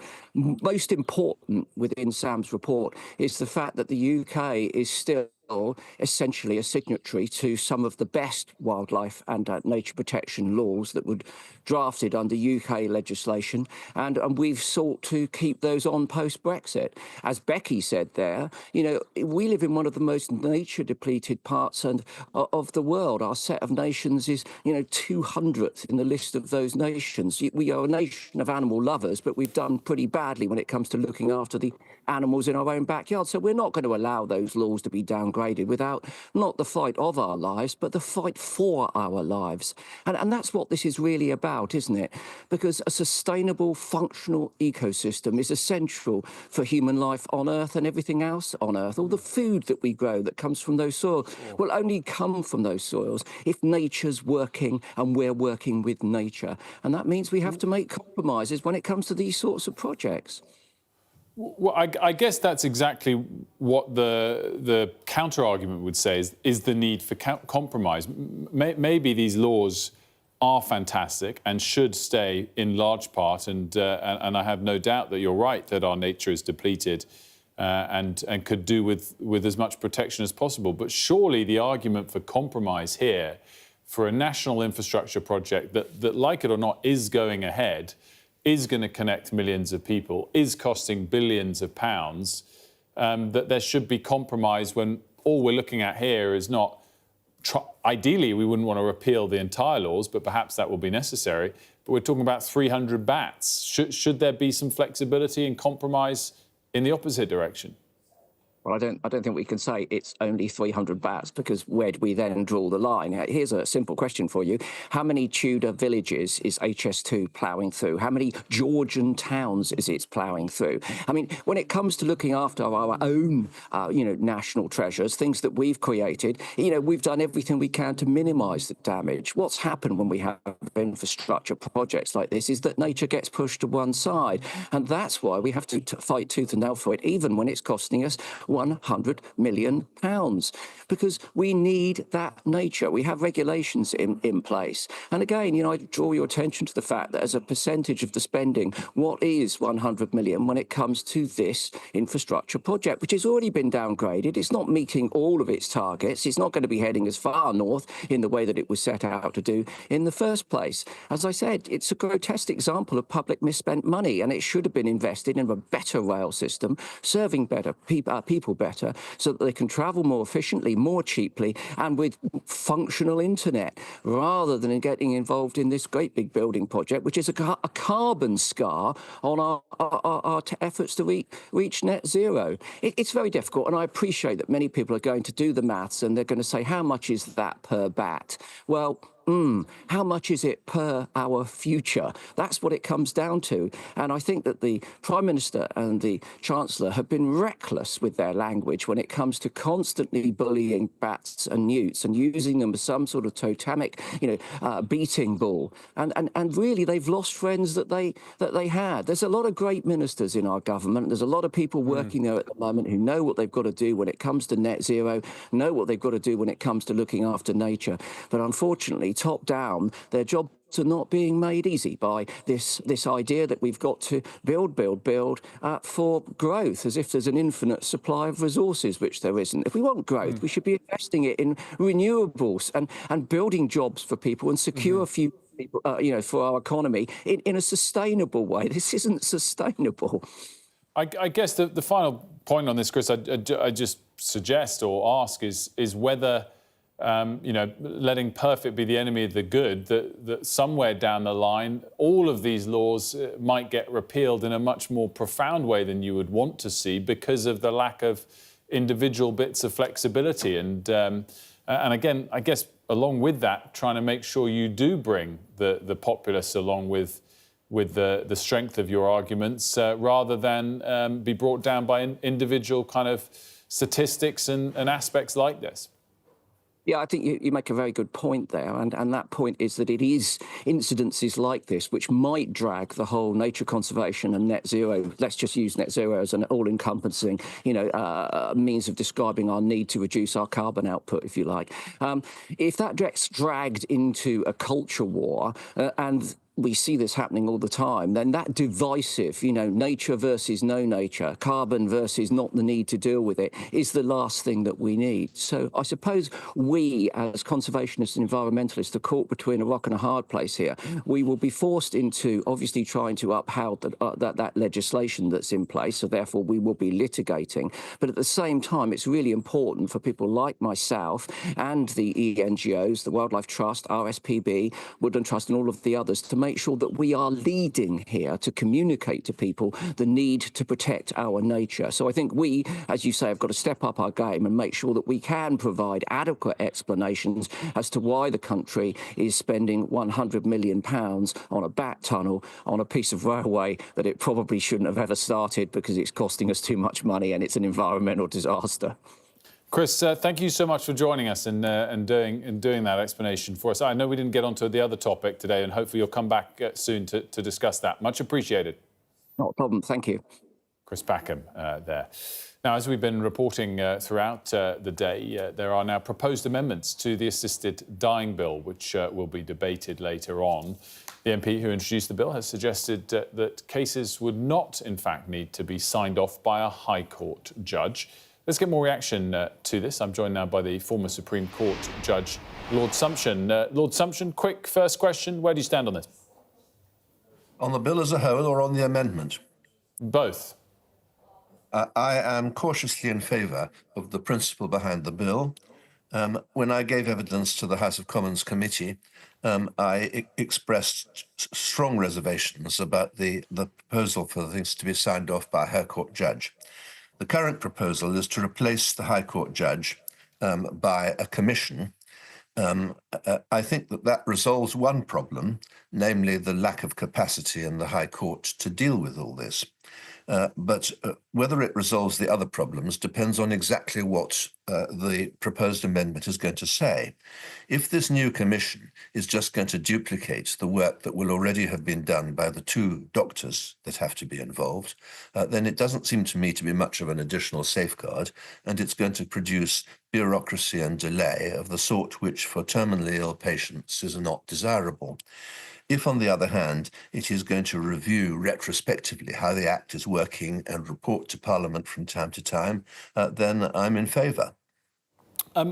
If there was an argument in the first place that the view and sign-off of a High Court judge was needed, while I can fully understand the pushback that there is a massive shortage of time at the moment on the agendas of High Court judges, should that be a sufficient excuse not to warrant the initial supposed need for a High Court judge sign-off? Well, I don't accept that it was needed. I think that it gave a protection which was illusory, because either the High Court judge was going to simply check that everybody had their ducks in a row and that the formalities had gone through, or he was going to do the same work all over again. In the first case, he's achieving nothing, and in the second case, he's achieving very little other than delay. I think it was clever to have included this particular kind of safeguard, and it's worth pointing out that of the various countries that have an assisted dying law, none have thought fit to include a judicial process by way of sign-off, not one. When you assess those countries, if similar outcomes came to the UK, would you be content? Or are there examples there to learn from? Sorry, the line cut out for about 3 seconds in the middle of that. Can you say it again? If you assess, Lord Sumption, those other 8 or 9 countries you mentioned that have legalised assisted dyings, if the similar outcomes emerged in the UK, would that be satisfactory, or are there lessons to learn from those countries? The outcomes differ very variably differ a very great deal from one country to the next. Most United States jurisdictions which have adopted this law, the law appears to work reasonably satisfactorily. I think most people, including me, would feel that in the Netherlands, the threshold is too low. But these are not problems associated with the presence or absence of a judicial or commission sign-off. They're completely separate points about the bill, which will no doubt be debated in the committee and in Parliament. My final question, Lord Sumption, is more of a moral one than a legal one. But what would be your response to the people that say we have no rights to decide over life going forward, and that is opening a can of worms for the future? Do you have a strong view on that? I think that there's a good deal of force in that. I don't think that this is an easy issue, and I have come by the most marginal of balances to the view that the principle of the bill is probably right. But I think that there are strong arguments on both sides of this, and the real problem is that this is a direct conflict between two of the most fundamental moral principles of mankind, the preservation of life and the avoidance of agonizing death. I think that a suitable compromise is to say that the facility will be available to people who are going to die very soon anyway, because that is basically respecting the difference between extending life and extending death. Lord Sumption, thank you for weighing in. Much appreciated. We're now joined by the former MP Tom Hunt, who's been heavily involved in campaigning against the assisted dying bill. Very good morning to you. Good morning. Thanks for joining us on this. What do you make of the potential latest changes to this bill?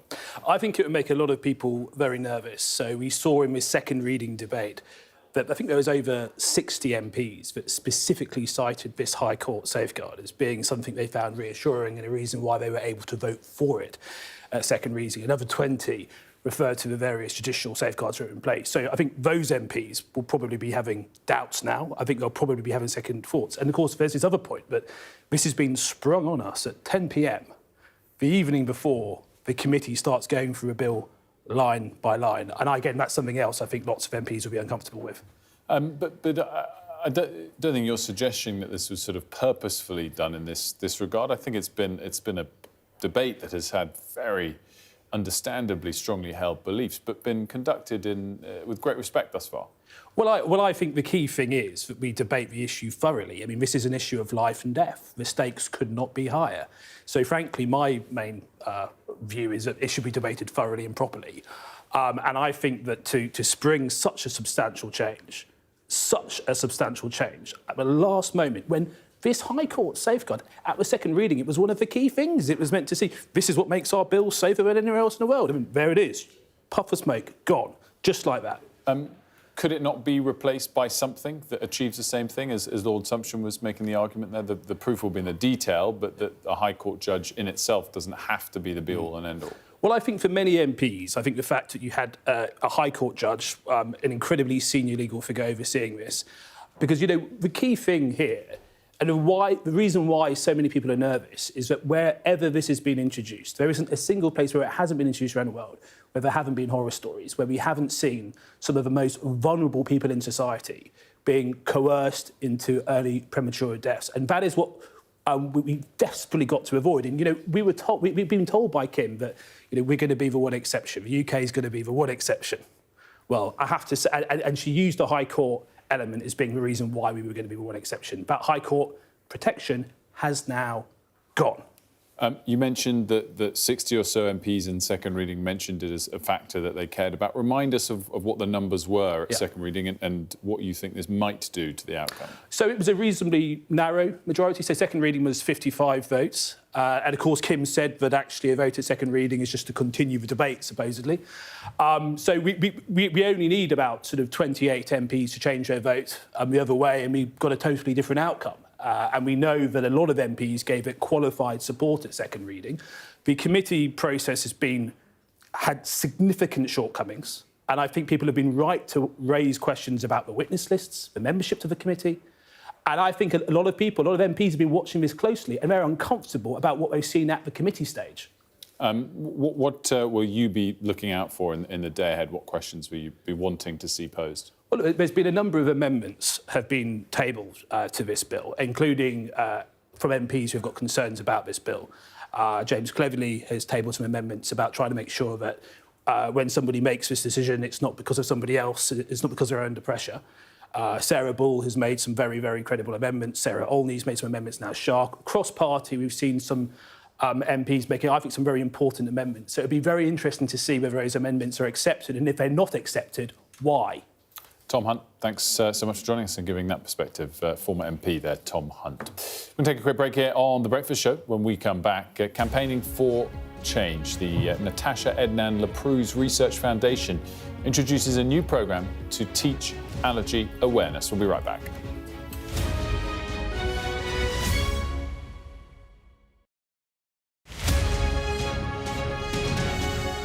I'm Deborah Haynes, Sky Security and Defence Editor. The reality of life under Russian fire. People don't want to leave, even though help is here to evacuate them. They say they want to sort out their belongings first. It's absolute chaos. Fire, shouts the commander. There's a dash to safety, as Russian drones will be trying to find this position. We've now got to wait inside the shelter to see if there is incoming. I've been covering Russia's full-scale war since it began, witnessing the terror and the trauma. When rockets fall, I try to hide my head under my toys. Illustrating Ukraine's lost childhood, hopes and dreams framed by war. Conflict in the Middle East is another major focus. An incredibly dangerous moment. We saw the missiles streaking across the sky. We saw the intercept going up, and then we saw the explosions when the intercepts were successful. With global threats rising, I also explored defence and security in the UK and across NATO. This US aircraft carrier is operating in European waters in a deliberate show of force. This is routine training for NATO, but should Russia's war with Ukraine escalate significantly, pilots like these could be called upon to go into combat for real. Tucked away in the National Archives are some of the UK's old defence plans. The scale of this bunker underlines how seriously governments took the threat of nuclear attack and global conflict. Should allies listen to Vladimir Putin's sabre-rattling? No, they shouldn't, and they don't. Sky News, the full story first.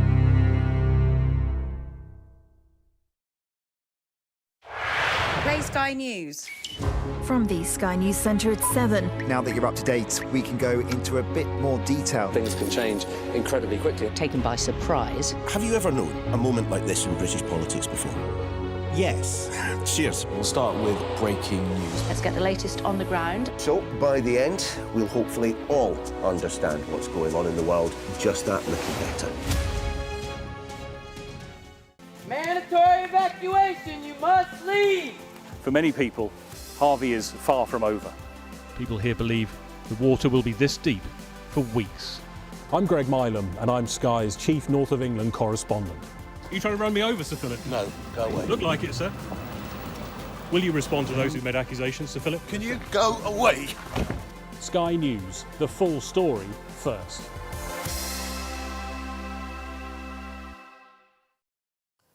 Welcome back. New research has revealed hundreds of thousands of teachers have no allergy awareness training, despite around 2 children in every classroom in the UK now having a food allergy.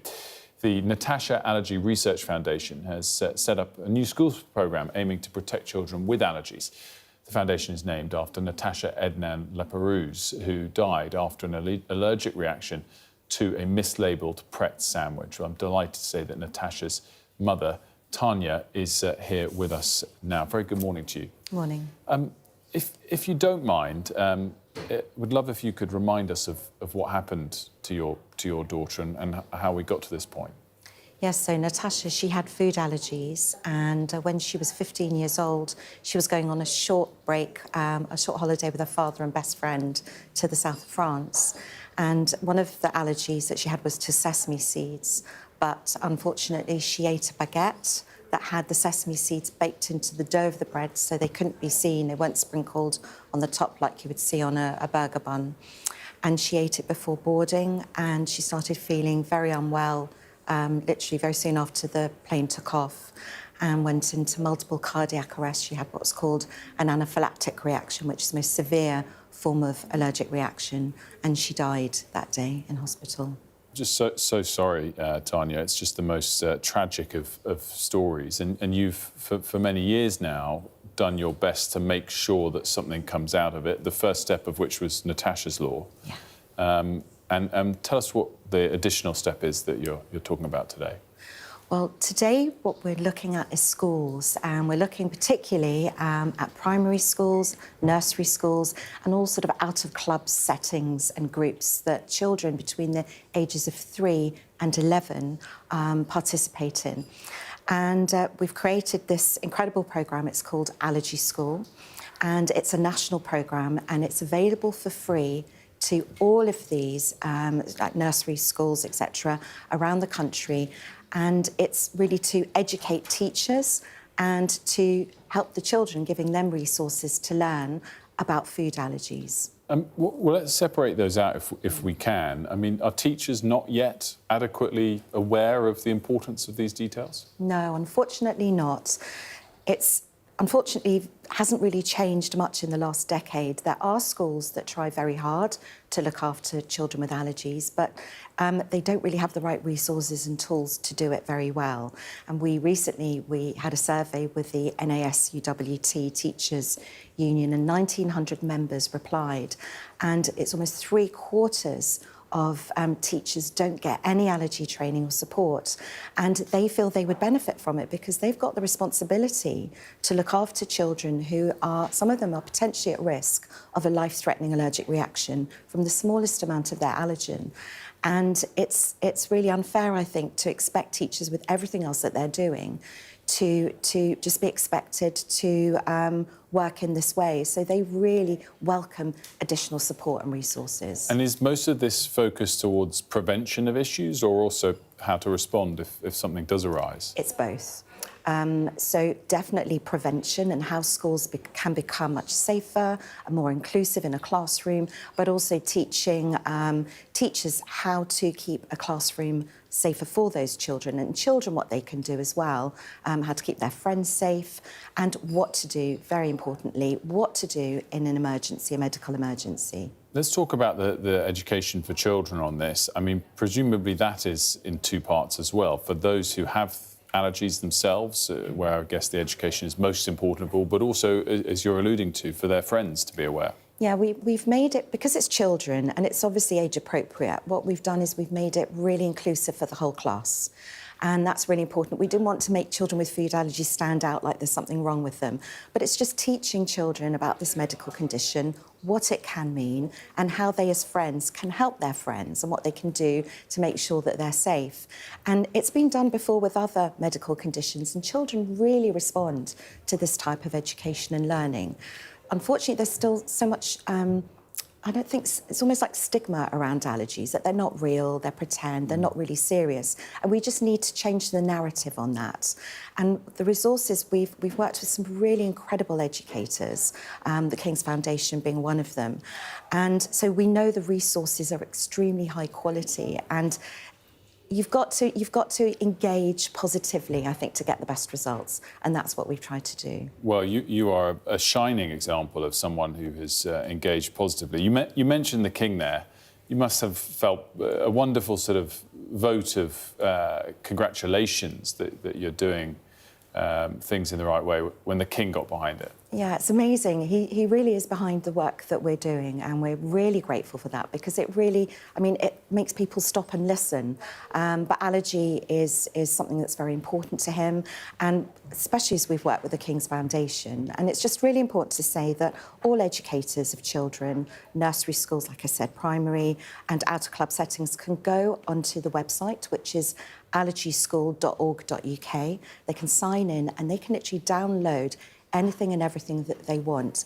And it's all compatible with the curriculum. We've really done everything to make their lives as easy as possible so that they can turn around and say, how could we ever have survived without this? And feel much more confident when they're looking after children with food allergies. Tanya, thanks so much for joining us today. Much appreciated, and congrats, and thank you for the amazing work you're doing. Tanya Ednan-Laperouse. We're going to have a quick look at the weather before we wrap up this hour. It's fairly chilly this week, as I'm sure you've noticed. Limited sunshine and a cold easterly wind. This morning it's cold and rather murky again, with a patchy frost in the brighter parts of the northwest. There are some wintry showers as well, mainly in the east. The morning will stay mostly dull, but showers over eastern parts of both Britain and Ireland will become increasingly isolated. The west of Ireland and far northwest of Scotland will like having the best chance of sunny breaks. It'll stay cold, but the raw wind will ease in the south. The afternoon will bring little overall change, but Western Scotland may see more sunshine coming through. That's your weather. Well, at the top of the hour, we'll have all of the day's top stories. And Mari, top of the agenda as the morning has gone on, and indeed there's a committee starting at 9:20 that we're going to listen to live, is these potential changes to the assisted dying bill. Yes, exactly. And interestingly, you can see the different sides of how MPs are feeling about this. Tom Hunt, just on the programme a few moments ago, furious. Now, he's a former MP, he's not voting on this, but he feels very furious about the way this is changing. Matt Vickers also just spoke to Sky News. He is an MP. He also feels disappointed in those changes. So it feels like there's a bit of a row bubbling up. And we're going to have all of the latest and what it means for the numbers, by the way, as well as dipping into the committee hearing live. We're going to take a quick break here on Sky News. We'll be right back with all of the day's top stories.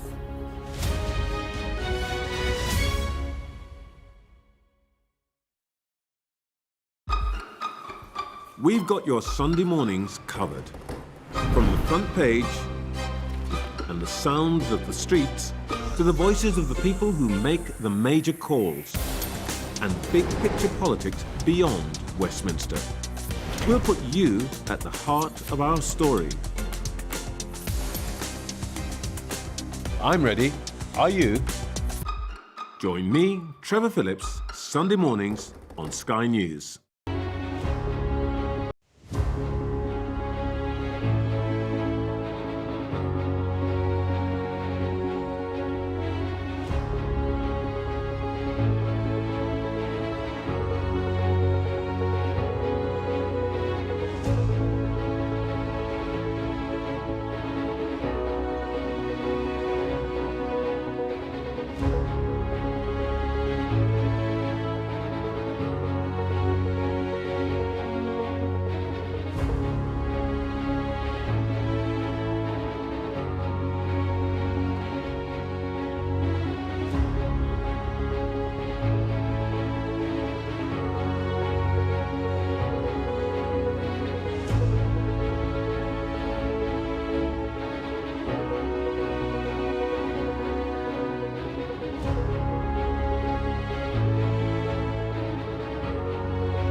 Good Tuesday morning, it's 9 o'clock. On today's show, a fundamental change to the assisted dying bill is put forward. Well, critics say it will weaken safeguarding for the most vulnerable, and we have all that reaction to the announcement. Plus, Elon Musk attempts another billionaire tech buyout. It's Tuesday, the 11th of February. Your headlines. MPs review the assisted dying bill today with an amendment put forward that would scrap the need for High Court approval. Donald Trump sends a warning to Hamas: don't halt the hostage releases or the ceasefire deal will collapse. Cancel it and all bets are off, and let hell break out. Former Spanish football boss Luis Rubiales gives evidence in his trial today after kissing a female player following their World Cup win. Britain's £100 million bat tunnel and why its construction must go ahead despite government's war on red tape.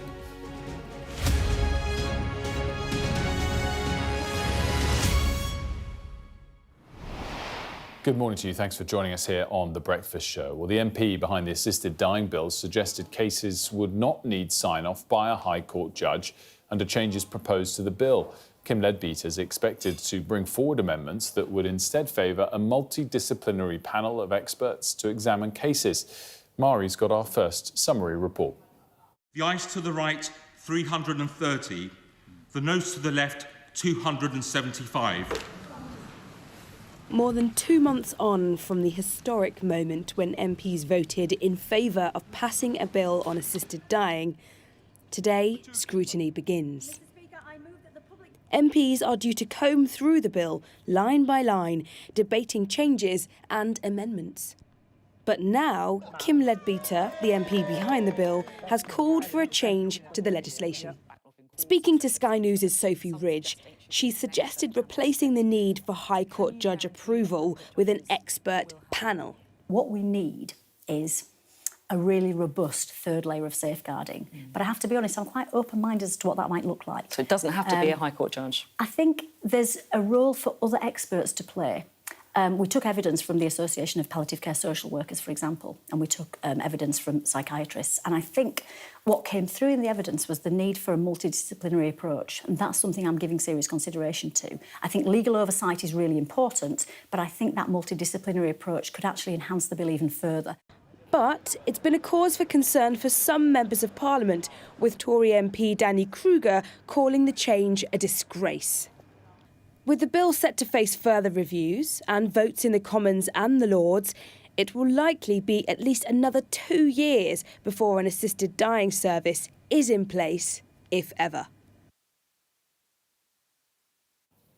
Well, Mari's here to discuss this further with us, and really fascinating the sort of speed with which this has snowballed into quite a big issue. We've got the debate, I guess, the committee hearing, which we're going to go and listen to live at about 20 past the hour. But talk us through the arguments on both sides and the sort of passion behind it. So the arguments on both sides is really, really delicate, really, really tricky. So you've had some people on one side, Kim Leadbeater, for instance, she is saying that her amendment to this bill is still going to keep everything incredibly watertight and incredibly safe. So essentially, the original bill that was voted on in second reading, that was around the fact that 2 doctors and a High Court judge had to sign off these decisions.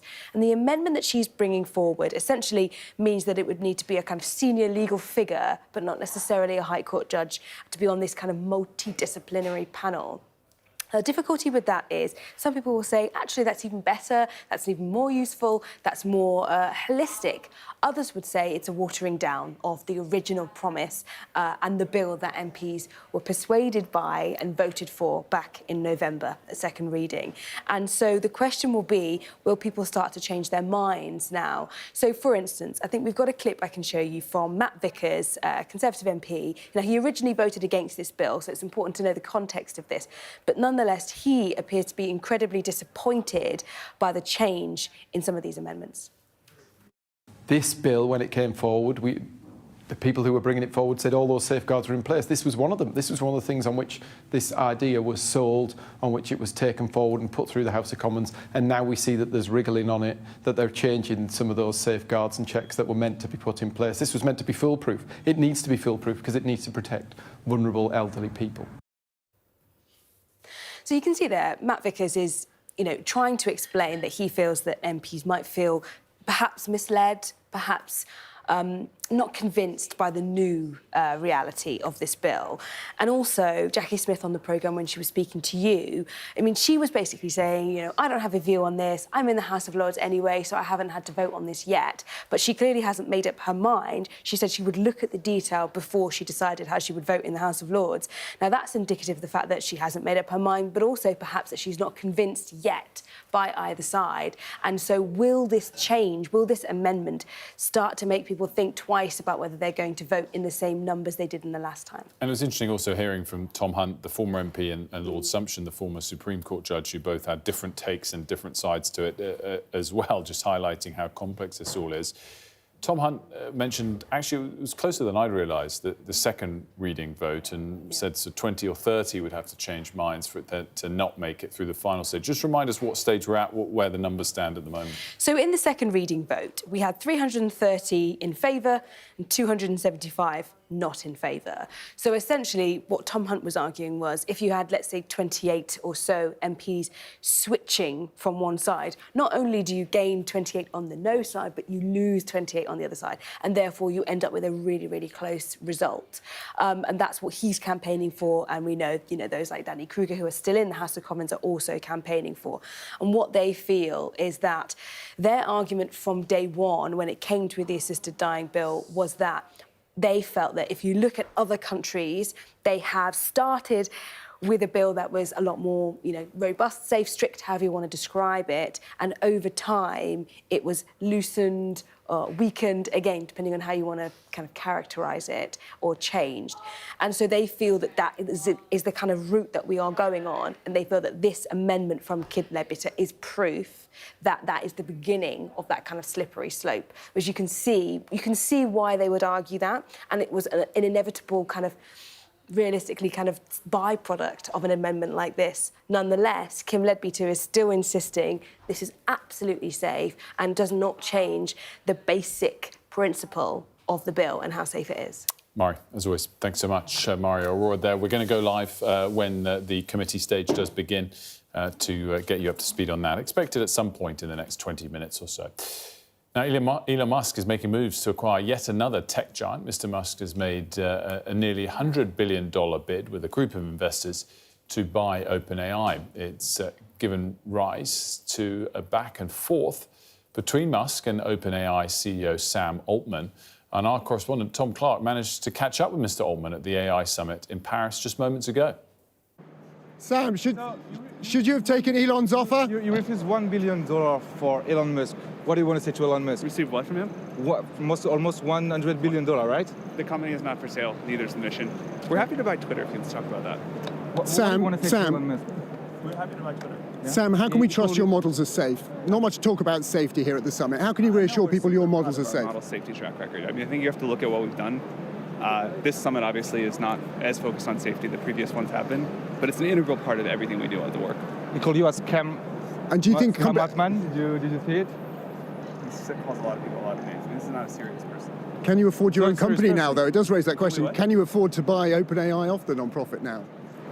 The board will decide what to do there. The non-profit will continue as a very, very strong thing. The mission is really important, and we're just, we're totally focused on making sure we preserve that. And how worried are you about China? What are we worried about China? We'd like to work with China. I think. Do you think your government would let you do that? Do I know that for sure? No. Should we try as hard as we can? Absolutely, yes. I think that's really important. And is that important for safety and for trust? How much is OpenAI? What? Yeah. If it's not $100 billion, how much is it? It's not for sale. What do you think about the critics of Mr. Musk? He said that OpenAI is not open. I think OpenAI has done the most to push the benefits of AI into the world of anyone. We have open sourced a lot of things. I think we should probably open source somewhat more. We'll probably do that. Grok is not super open source either, but that's up to him. How are you going to convince people here, though, to trust you on safety? I think that's a really important thing. There's a lot of concern here. There's not enough about safety in the declaration. Can you do more? How are you going to persuade people? That actually has not been the main thing we've been hearing about. The concern is can you make AI cheaper and can you have more of it and can we get it to be better and more advanced? Can you? Sorry, carry on with that. Well, yes, I think we can also do that. But again, safety is integral to what we do. As we get into this world of agents, we've got to make these systems really safe or people just won't use them. It's the same thing and we'll push super hard on doing that. Do Europe have to regulate more? No. No. I mean, the European people can decide whatever they want to do, but they don't have to regulate more. The European people have to make decisions about how to balance the potentials of AI, the potential risks of AI, and the people will decide. We'll follow the rules, and there's trade-offs either way. Fascinating here from Sam Altman just there. Well, in the last few moments, J.D. Vance, the US Vice President, has arrived at the summit. Of course, it's been hosting various world leaders from around the world where discussions have been taking place on the future of AI. These are some of the other latest pictures of arrivals going on at the conference. Well, Matthew Thompson's here on set with me to discuss all of this. I thought that was fascinating, Matthew, hearing from Sam Altman. Just give us the background of why we're listening to him, and then we can dissect what Sure. So what's happened in the last, overnight really, is that Elon Musk, Sam Altman's erstwhile friend, now something of a tech bro rival, has launched a bid to buy a part of OpenAI, Sam Altman's company, for, as you see on screen there, £78.7 billion. And it's kind of the latest chapter in a rivalry between the two of them. OpenAI is famous for ChatGPT. Just going to jump in on this story, because it's very interesting just to see, Matthew, who is there live, from Mr. Gutierrez, from Ursula von der Leyen, from the EU. We saw Justin Trudeau, of course, some celebrities as well, like Peril Williams, obviously J.D. Vance, the US Vice President, and no senior presence from the UK government. And it is just an interesting. Sam Altman obviously is the godfather of AI, or a name that's either given to him or to Jensen Huang of NVIDIA. But really the biggest names around are there, obviously from the new US administration as well. But I guess you've got to see this as a bit of a Narendra Modi walking in there alongside President Macron. Somewhat of a coup for President Macron, and something that Keir Starmer and any of his senior ministers are conspicuous by their absence. It's unusual, isn't it? Not least because Keir Starmer's government has tried to make a point of AI and how it wants AI to be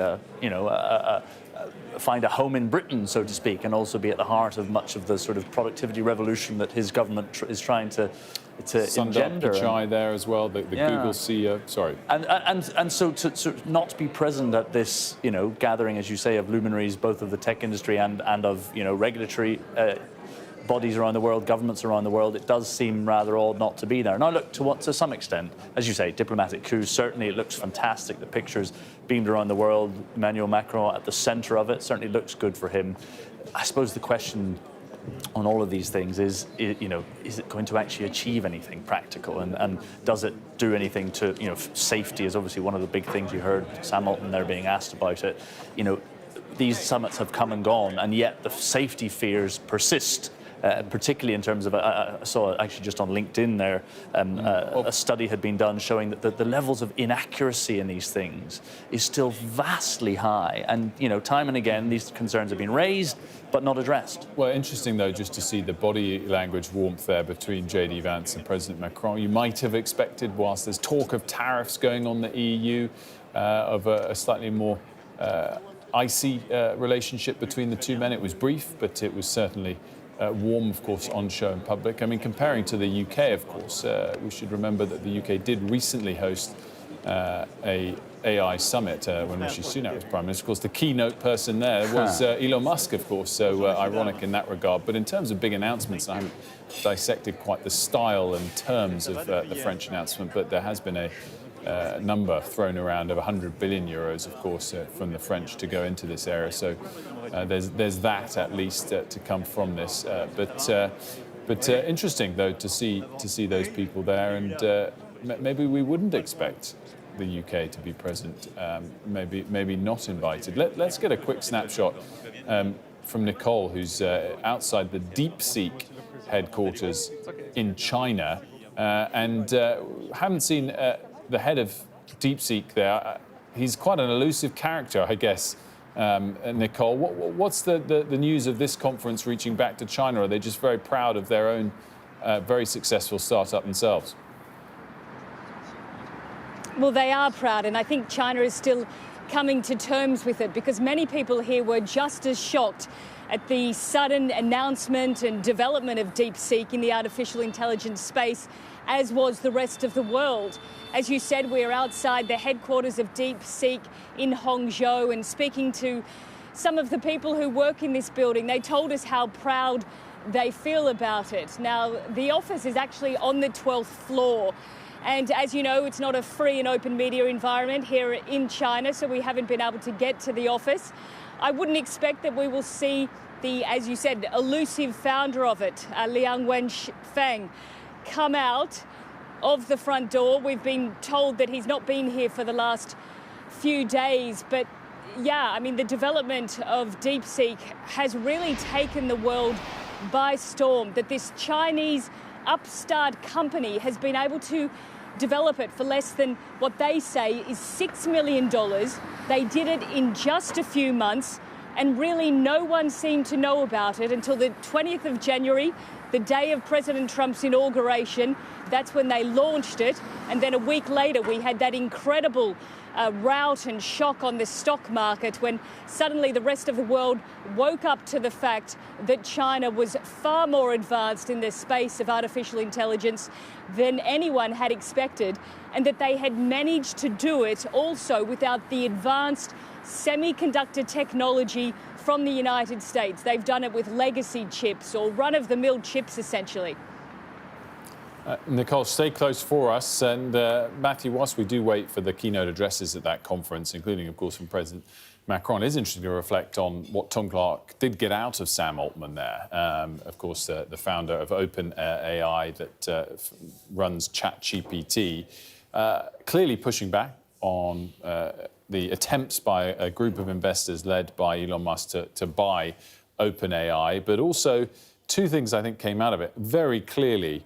Suggesting that he doesn't want OpenAI to be, as it was originally meant to be, open source, not biting when that offer was asked by one of the questions. And also reflecting on the fact that safety, which if you go back just to last calendar year or the year before, whenever there was AI gathering, safety was top of the agenda. He was very clearly saying that hasn't been the case here, not because he was pushing back, but it's become more of this arms race for investment.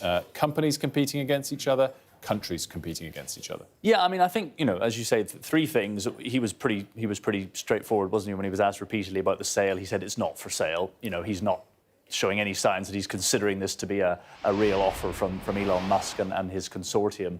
But also, as we discussed earlier, it doesn't necessarily have to be. And it was actually Tom Clark's question that hit the nail on the head here. He asked him, well, does this effectively complicate your ability to raise money and drive OpenAI into a for-profit direction, which is clearly what Sam Altman wants to do. And he sort of batted that question away. He said, oh, that's a decision for the board to make. But, the fact of the matter is this bid from Elon Musk does potentially complicate his attempts to make it more for-profit. Elon Musk, of course, says he doesn't want it to be for-profit. He wants it to remain as it was initially intended, a not-for-profit company. And I think this latest bid is probably not even intended to be successful in itself, but to throw grist in the mill of Altman's attempts to take OpenAI in a direction that Musk doesn't want it to go. Matthew, great stuff there. It's great stuff to Tom Clark as well on the ground there, having just caught up with Sam Altman earlier. We're going to continue to monitor that conference. It's in French, and we'll bring you the highlights from what President Macron is saying a little bit later. Meanwhile, let's get you up to speed on all of the day's other stories. Well, Donald Trump says the Gaza ceasefire should be cancelled if all remaining Israeli hostages are not returned by noon on Saturday, as he warned that he warned Hamas that all hell will break out. Hamas said Saturday's planned handover would not go ahead, accusing Israel of violating the terms of the ceasefire agreement. Our US correspondent Mark Stone has the latest for us. Another night, another impromptu news conference in the Oval Office, another load of executive action, executive orders, proclamations signed by President Trump, and many, many more headlines as well. Right at the top, a deadline, an ultimatum on Gaza. Have a listen to this. As far as I'm concerned, if all of the hostages aren't returned by Saturday at 12 o'clock, I think it's an appropriate time. I would say cancel it and all bets are off and let hell break out. When you say all hell is going to break loose, are you speaking about retaliation from You'll find out, and they'll find out too. Hamas will find out what I mean. So no detail on quite what he means, but Donald Trump making quite clear that all the hostages in Gaza, currently being held in Gaza, must be released by noon on Saturday, or all hell will break loose. As I say, he's not gone into detail about what that will mean. He backtracked a little later in the discussion in that news conference, saying that ultimately it's up to Israel, but we know that he's calling the shots here. So Saturday, clearly a key day indeed on that. Beyond that, many other different issues were discussed, from plastic straws to the tariffs. On tariffs, he formally introduced 25% tariffs on all steel and aluminium products coming into the United States. No exceptions, no exemptions, he said. There have been, I think, hopes by countries around the world that they might be able to carve out exemptions, as they did under the last Biden administration. But no, he said everything must be made in America. If you don't make it in America, then tariffs will be 25%. And plastic straws, some might see this as a more trivial issue, others not. But it's certainly an issue that has captured the public mood in America and beyond. People fed up with the fact that paper straws don't work. Well, bring back plastic was the president's demand, as he said that he will reintroduce plastic straws. Many states around the country have tried to ban them under the Biden administration with some success. But under Trump, they are back. Mark Stone there for us. You're watching Sky News Breakfast. Lots more still to come. Team GB athlete Lina Nielson will be here to talk about her experience with multiple sclerosis. And we'll go live to Westminster as MPs start scrutinising the assisted dying bill in Parliament.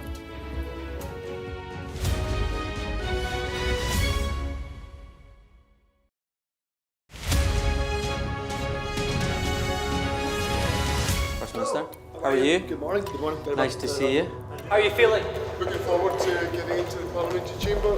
Are you any further forward to making a decision? No, it's an important day today. All of the claims were in line with my parliamentary duties, so I'm making that clear to you, Conor. He was a Scot through and through. He was a very good politician. Alex Salmond was controversial, he was a disruptor, but above all, he was respected. Will you resign if you lose this week?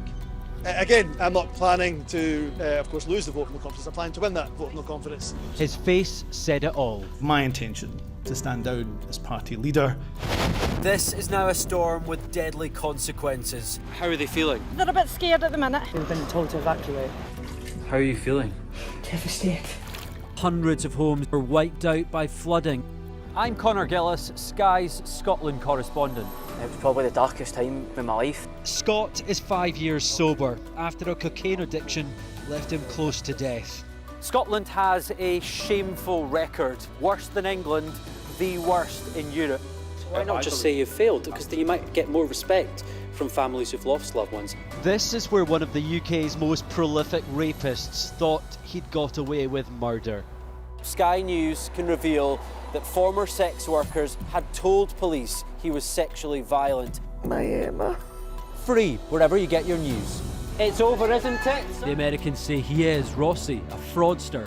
This has been one of the most bizarre cases ever heard in a courtroom in this country. A dangerous murderer. Do you think you'll ever be able to forgive Andrew Ennis after this? She said she can forgive him, but as long as he's behind bars. By doing the right thing, it's destroyed your life. They terrorised me. They intimidated me. Sky News. The full story first. Weeknights on Sky News. This is your chance. Tell people. Welcome to the Politics Hub. Our police force has apologised. If you want to find out about Grimsby, you come to the docks. I'm live in Jerusalem. Are you not concerned that that could lead to all-out war? Hello there, good evening. There are fears of an upsurge in violence. What's at stake here? You are watching the press preview, a first look at the front pages as they arrive. I saw police being forceful, pushing young men and women to the ground as they made almost 100 arrests. Will the cold affect your voters? Well, we have a lot of tremendous support. Free, wherever you get your news. The people here know that worse storms may well be on their way. I'm Martha Kellner and I'm Sky's US correspondent based here in Los Angeles. Welcome back. Around 1 in every 400 people in the UK have multiple sclerosis. Women are more than 2 times more likely to be diagnosed with the autoimmune neurological condition. Team GB athlete Lina Nielson was diagnosed with multiple sclerosis when she was 17. Despite her diagnosis, she's fulfilled her dream on the track, competing in the Paris Olympics last year and winning a bronze medal with the 400-metre relay team. Lina joins us now in studio. Very good morning to you. Thank you for joining us with your medal, no less. You're hiding it behind the cup. Let's get it out more. Wasn't sure if you wanted to see it, but I did bring it just in case. Absolutely, we want to see it. Hold it up. My director's saying, hold it up, please. There we go. Fantastic. Well, amazing congratulations on that. And particularly given the journey, and we just mentioned some of the details there. Obviously, you've been an athlete for many years now. To get... Oh, do you know what? Apologies, Lina. We have to pivot to some breaking news. We'll come back to this if we can. Let's listen to the debate on assisted dying with Esther McVeigh speaking at the moment.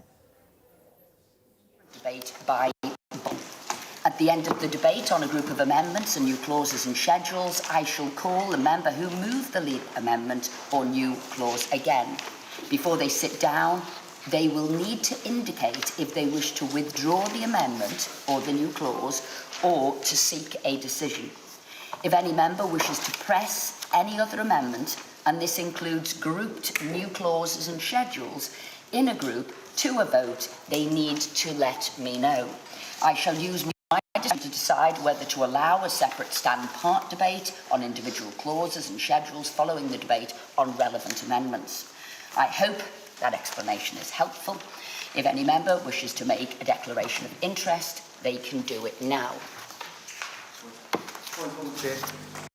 Indeed. Francis. Thank you, Chair. On points of order. Yesterday, members of the committee received notification that in the last week we've received a further 242 pieces of written evidence and 159 pieces of correspondence. I had last week read every word of the original 110 pieces of written evidence and 56 pieces of correspondence, and as well as studying all the amendments and tabling amendments of my own. However, as I've said, more than 400 pieces of evidence and correspondence have been uploaded during last week, and there's no deadline by which this evidence needs to be submitted. It's therefore the case that given the large numbers of evidence being submitted every day, members may well struggle to keep abreast of this and be able to say they've read every piece of correspondence prior to the scrutiny of the bill. As I've said to you, Chair, I find it difficult to believe any member of the committee has been able to read all that is submitted since last Tuesday. And for instance, the written evidence submitted by the Chief Executive of my local hospice, which she blind copied me into on the 20th of January, was submitted for members of this committee. We're going to put that in a side panel for you if you want to continue to watch these opening procedural remarks expected for the next 5 minutes or so.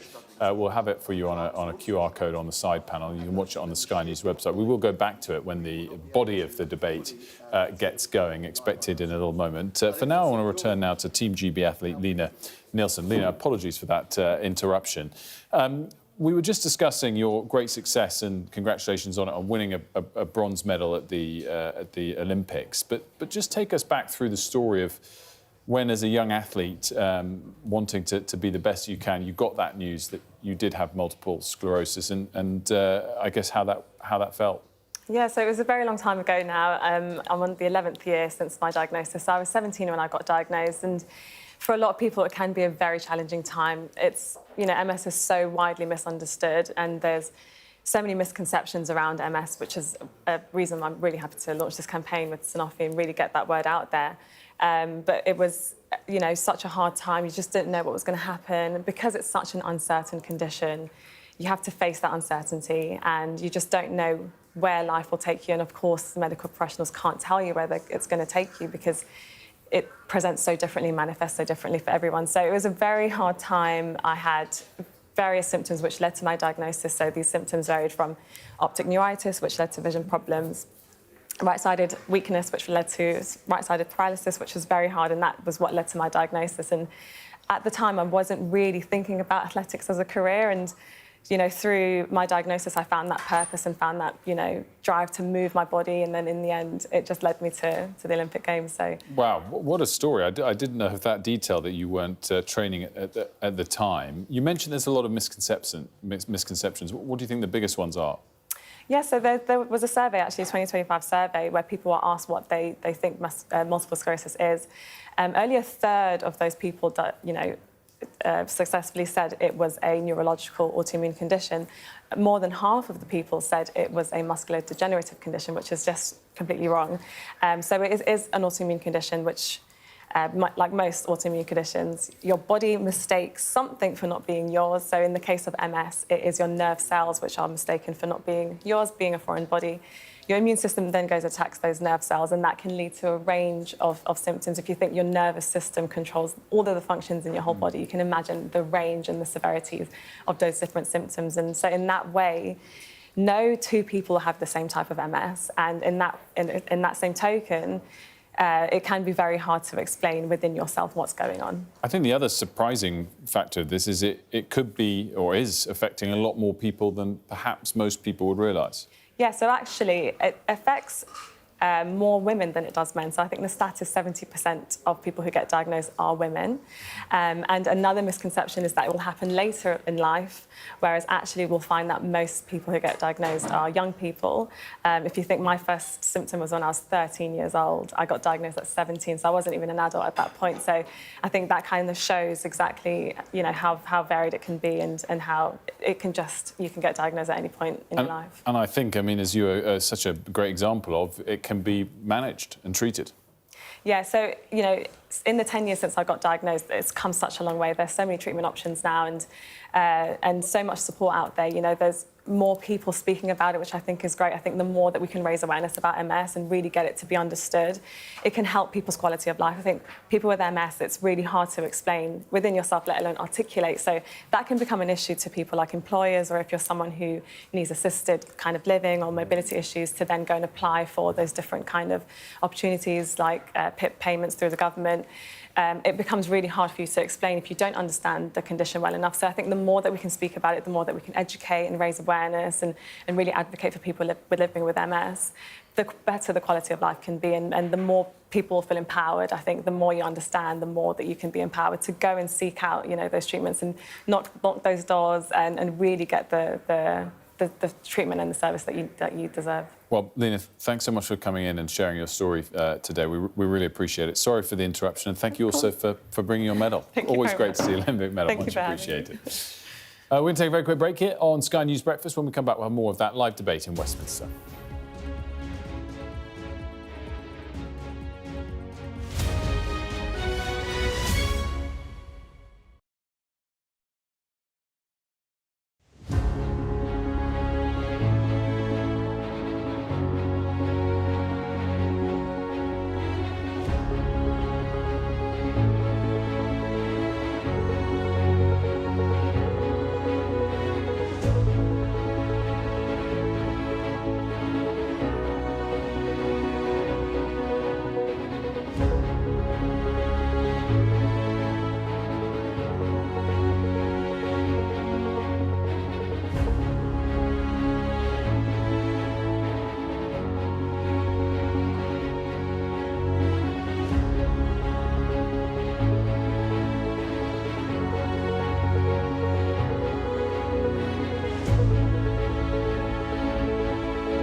Welcome back. Well, as we mentioned, there are still the opening remarks, fairly legal formalities to kick off that assisted dying debate in committee stage. We're going to dip back into that when it gets to the meaty part of the debate. But if you want to watch it now live, you can. Just scan that QR code on your screen now.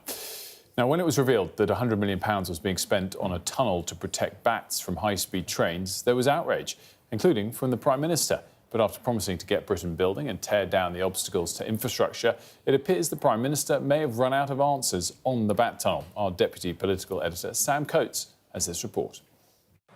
Lurking in the woodlands of Buckinghamshire, there is a monster.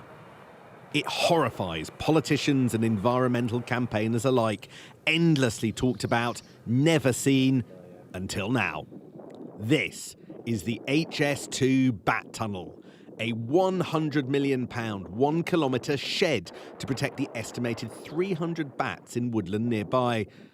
HS2 say current environmental law meant this was the only option. For the Prime Minister, it's the symbol of a broken system. The absurd spectacle of a £100 million bat tunnel holding up the country's single biggest infrastructure project. Labour MPs know the Prime Minister has staked the party's reputation on changing that system and delivering growth. The fact that we've spent £100 million on this tunnel is a sign of the fact that the Conservatives didn't do the things they needed to do to get stuff built. What should happen? How are you going to stop that? The government's already talked about a nature restoration fund, which will help us find a way to protect our wildlife and environment and get things built at the same time. We'll go back to Sam's report on the bat tunnel a bit later. Let's listen now to Kim Leadbeater in the assisted dying committee hearing debate. Most of them with the intention of improving and strengthening the bill. And I want to thank all MPs, whether members of this committee or not, for the time and effort they have put into this. We have a responsibility to maintain the integrity and coherence of the bill as a whole. So it's evident that we will not be able to accept all amendments. Indeed, we may find ourselves rejecting amendments that sound entirely reasonable in themselves and which undoubtedly come from a good place, but which are perhaps better addressed elsewhere in the bill. Others might have unintended consequences or create a degree of ambiguity or uncertainty that could undermine the legal authority of the legislation. That's very good for the pockets of lawyers, but it doesn't make for good law. And then I remind you that we are, talking to the amendments, and whilst a brief introduction is acceptable, we are talking to the Absolutely, Chair, and I thank you for allowing me to make some introductory comments. With reference to amendments 178, 179, 180, 182 and 193 in my name, these amendments are simply to clarify that only persons in England and Wales may be provided with assistance in accordance with the Act, and only medical practitioners in England and Wales can carry out the required at each stage of the process. Hopefully a nice straightforward one to get us started, Chair. Amendment 178 to Clause 1 is the amendment paper. The question is that that amendment be made. Oh, Stephen Kinnock. Thank you very much, Chair. And I'd like to thank my honourable friend, the member for Spen Valley, for those introductory comments. The government will continue to remain neutral on this bill and does not hold a position on assisted dying. I want to make it clear that I, along with my honourable friend, the member for Finchley and Golders Green, are speaking during committee, not as members of Parliament. Once again, we're going to step away from that debate. We're going to put it in a QR code on the side for you in case you want to continue watching it live. And we're going to monitor it as well and bring you, of course, any key takeaways throughout the morning here on Sky News. We'll be back with it as and when it does get more contentious. Let's just remind you of some of the other top stories today. A private jet owned by Motley Crue singer Vince Neil has collided with another jet in Arizona, killing one person and injuring two others. There are 2 pilots and 2 passengers on the plane, but a representative for Vince Neil said he was not among them. The funeral of former Manchester United and Scotland footballer Denis Law will take place today. The striker died last month, aged 84, following a long battle with dementia. The service will be held at Manchester Cathedral before a procession passes by Old Trafford. Former Spanish Football Federation President Luis Rubiales is due to begin giving evidence at his sexual assault trial in Madrid. Rubiales has been accused of kissing Spain player Jenny Hermosa without her consent during their World Cup victory celebrations in 2023. Almost half of children between the ages of 8 and 17 have been scammed online, with a quarter blaming themselves, according to a new report. The UK Safer Internet Centre found that 46% of young people have fallen victim to scams like fake giveaways and phishing, with 9% losing money in the process. Now, the Australian actor and singer Jason Donovan is set to kick off his tour celebrating 35 years in entertainment this Friday. And I'm delighted to say he joins me now. Very good morning to you, Jason. Good morning. Thanks so much. This is, surreal. Why? Because you're in Sky News talking about yet another tour? Well, I mean, because I watch Sky News. I'm a big follower of politics and all and sundry, but it's nice to be in Westminster and sitting next to your good self, looking very, very smart. Well, I know you're making me feel overdressed a little bit, but you look like you've made all the effort that is required. Quite interesting to hear you, Jason, as a superstar of entertainment. So it's a bit surreal. I mean, it's surreal because it's in Westminster and political base. Or what? You're a seasoned pro at doing these sorts of things. Yeah, I mean, I've been doing this sort of circuit, I suppose, for 35, 40 years. But the undercurrent of the whole thing is my passion and love for my craft, particularly performing live, which is why I'm talking about the Doing Fine tour, which, does kick off this Friday. Like all of us, I guess, you build a career and you celebrate certain birthdays and milestones of what one does in that career. I'm 56, Wilfred, so, I've been going since my late teens. And this tour really is a celebration of 35 years of live work, live performing, going up on stage in front of the crowd, the adrenaline, the anxiety and all that sort of comes with singing my songs and anecdotes in between. And that's what I wanted to get to, because as you said, it's been a varied career in terms of the entertainment, a lot of it being on stage. I kind of have two questions on that front. You've done a lot on screen as well, obviously. Is it a mixture of different types of music as well as some storytelling? Yeah. Well, look, I mean, a lot of my past 35 years has been in theatre, particularly musical theatre, so there is we will be certainly touching on that. I launched out of, Stockacre and Waterman, who were very successful producers in the late 80s, and of course Neighbours. But it is underscored by the music, the songs, Too Many Broken Hearts, especially for you, I guess, those big hit records. But there's a lot of other stories to tell through the music, and I like to bring a show, and I like to bring a bit of a story to what I do. So it's not just necessarily about a bunch of songs. It's about my personality. I'm glad we've got a bit of Joseph playing in the background. Yes. That's my favourite of all. Is it? Oh, I love Joseph. I can see you in a Technicolor Dreamcoat. Yes, well, if you'd brought it, I would have put it on, but you didn't, alas. But just finally on that note, you've done screen, obviously done... Is it being in front of a live audience that's really a great buzz and a still thrill for you? It is, mate, it is. There is something about... It's addictive, There is the adrenaline. What's going to go right, what's going to go wrong, Consistently, it's quite difficult. You have to be a bit of an athlete to do 8 shows a week, particularly in musical theatres. This tour is a little bit different. It's not so intense like that. But yeah, I guess in a funny way, I've been a singer and an actor, and I've managed to combine those two things. Live, there is something about a tribal experience of being live. There's something very authentic about that environment. All be back on show from Friday in the Doing Fine. Doing Fine, Cardiff, Birmingham. Poole, Portsmouth, Truro. I hope to see you there in your loincloth, maybe. Well, I don't know about that. I think they'll save the world from that. But let's get Wilfred in his loincloth. You mentioned it was surreal to be on Sky News. The other aspect is we do have to pivot, I'm afraid, to a bit of live breaking news. I'm sure. Sorry that we have to wrap it up, but thank you so much, Jason, for coming in to talk to us this morning. And we do have to pivot now to the US Vice President, J.D. Vance. He's speaking in Paris. America wants to partner with all of you, and we want to embark on the AI revolution before us with a spirit of openness and collaboration.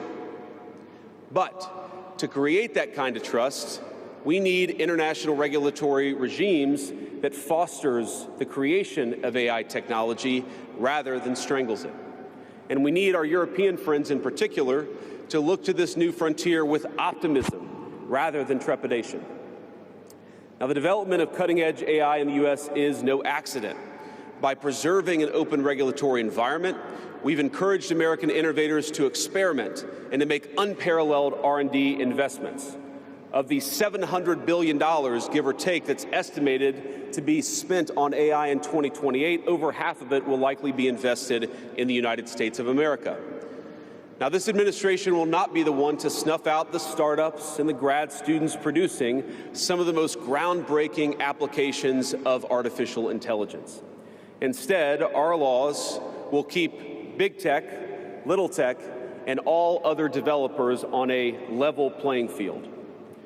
Now, with the President's recent executive order on AI, we're developing an AI action plan that avoids an overly precautionary regulatory regime while ensuring that all Americans benefit from the technology and its transformative potential. Now, we invite your countries to work with us and to follow that model if it makes sense for your nations. However, the Trump administration is troubled by reports that some foreign governments are considering tightening the screws on U.S. tech companies with international footprints. Now, America cannot and will not accept that, and we think it's a terrible mistake, not just for the United States of America, but for your own countries. Now, U.S. innovators of all sizes already know what it's like to deal with onerous international rules. Many of our most productive tech companies are forced to deal with the EU's Digital Services Act and the massive regulations it created about taking down content and policing so-called misinformation. And of course, we want to ensure the internet is a safe place, but it is one thing to prevent a predator from preying on a child on the internet, and it is something quite different to prevent a grown man or woman from accessing an opinion that the government thinks is misinformation. Meanwhile, for smaller firms, navigating the GDPR means paying endless legal compliance costs or otherwise risking massive fines. Now, for some, the easiest way to avoid the dilemma has been to simply block EU users in the first place. Is this really the future that we want? Ladies and gentlemen, I think the answer for all of us should be no. Now, there's no issue where we worry about more than regulation when it comes to energy. And again, I appreciated the comments of so many at the conference because they recognize that we stand now at the frontier of an AI industry that is hungry for reliable power and high-quality semiconductors. Yet too many of our friends are deindustrializing on the one hand and chasing reliable power out of their nations and off their grids with the other.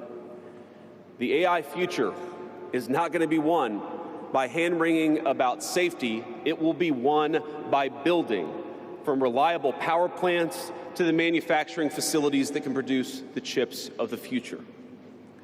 Now, at a personal level, what excites me most about AI is that it is grounded in the real and the physical economy. The success of the sector isn't just a matter of smart people sitting in front of a computer screen and coding. It depends on those who work with their hands, even as robotics will change our factories. It will certainly make our healthcare providers better at treating diseases, but it will also depend on the data produced by those healthcare providers, by those doctors and nurses. I believe it will help us create and store new modes of power in the future, but right now, AI cannot take off unless the world builds the energy infrastructure to support it. Now, it's my view that tech innovation over the last 20 years has often conjured images of smart people staring at computer screens, engineering in the world of bits. But the AI economy will primarily depend on and transform the world of atoms. Now, at this moment, we face the extraordinary prospect of a new industrial revolution, one on par with the invention of the steam engine or Bessemer steel. But it will never come to pass if overregulation deters innovators from taking the risks necessary to advance the ball. Nor will it occur if we allow AI to become dominated by massive players looking to use the tech to censor or control users' thoughts. And I'd ask, if you step back a moment, and ask yourself, who is most aggressively demanding that we, meaning political leaders gathered here today, do the most aggressive regulation? It is very often the people who already have an incumbent advantage in the market. And when a massive incumbent comes to us asking us for safety regulations, we ought to ask whether that safety regulation is for the benefit of our people or whether it's for the benefit of the incumbent. Now, over the last few years, we've watched as governments, businesses, and nonprofit organizations have advanced unpopular and, I believe, downright ahistorical social agendas through AI. In the US, we had AI image generators trying to tell us that George Washington was black or that America's doughboys in World War I were in fact women. Now, we laugh at this now, and of course it was ridiculous, but we have to remember the lessons from that ridiculous moment. And what we take from it is that the Trump administration will ensure that AI systems developed in America are free from ideological bias and never restrict our citizens' right to free speech. We can trust our people to think, to consume information, to develop their own ideas, and to debate with one another in the open marketplace of ideas. Now, we've also watched as hostile foreign adversaries have weaponized AI software to rewrite history, surveil users, and censor speech. This is hardly new, of course. As they do with other tech, some authoritarian regimes have stolen and used AI to strengthen their military, intelligence, and surveillance capabilities, capture foreign data, and create propaganda to undermine other nations' national security. I want to be clear. This administration will block such efforts, full stop. We will safeguard American AI and chip technologies from theft and misuse, work with our allies and partners to strengthen and extend these protections, and close pathways to adversaries attaining AI capabilities that threaten all of our people. And I would also remind our international friends here today that partnering with such regimes, it never pays off in the long term. From CCTV to 5G equipment, we're all familiar with cheap tech in the marketplace that's been heavily subsidized and exported by authoritarian regimes. But as I know, and I think some of us in this room have learned from experience, partnering with them means chaining your nation to an authoritarian master that seeks to infiltrate, dig in, and seize your information infrastructure. Should a deal seem too good to be true, just remember the old adage that we learned in Silicon Valley: if you aren't paying for the product, you are the product. Finally, this administration wants to be very clear about one last point. We will always center American workers in our AI policy. We refuse to view AI as a purely disruptive technology that will inevitably automate away our labor force.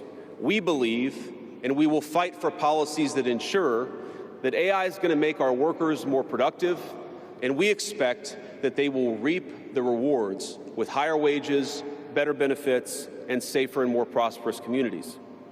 From law to medicine, manufacturing, the most immediate applications of AI almost all involve supplementing, not replacing, the work being done by Americans.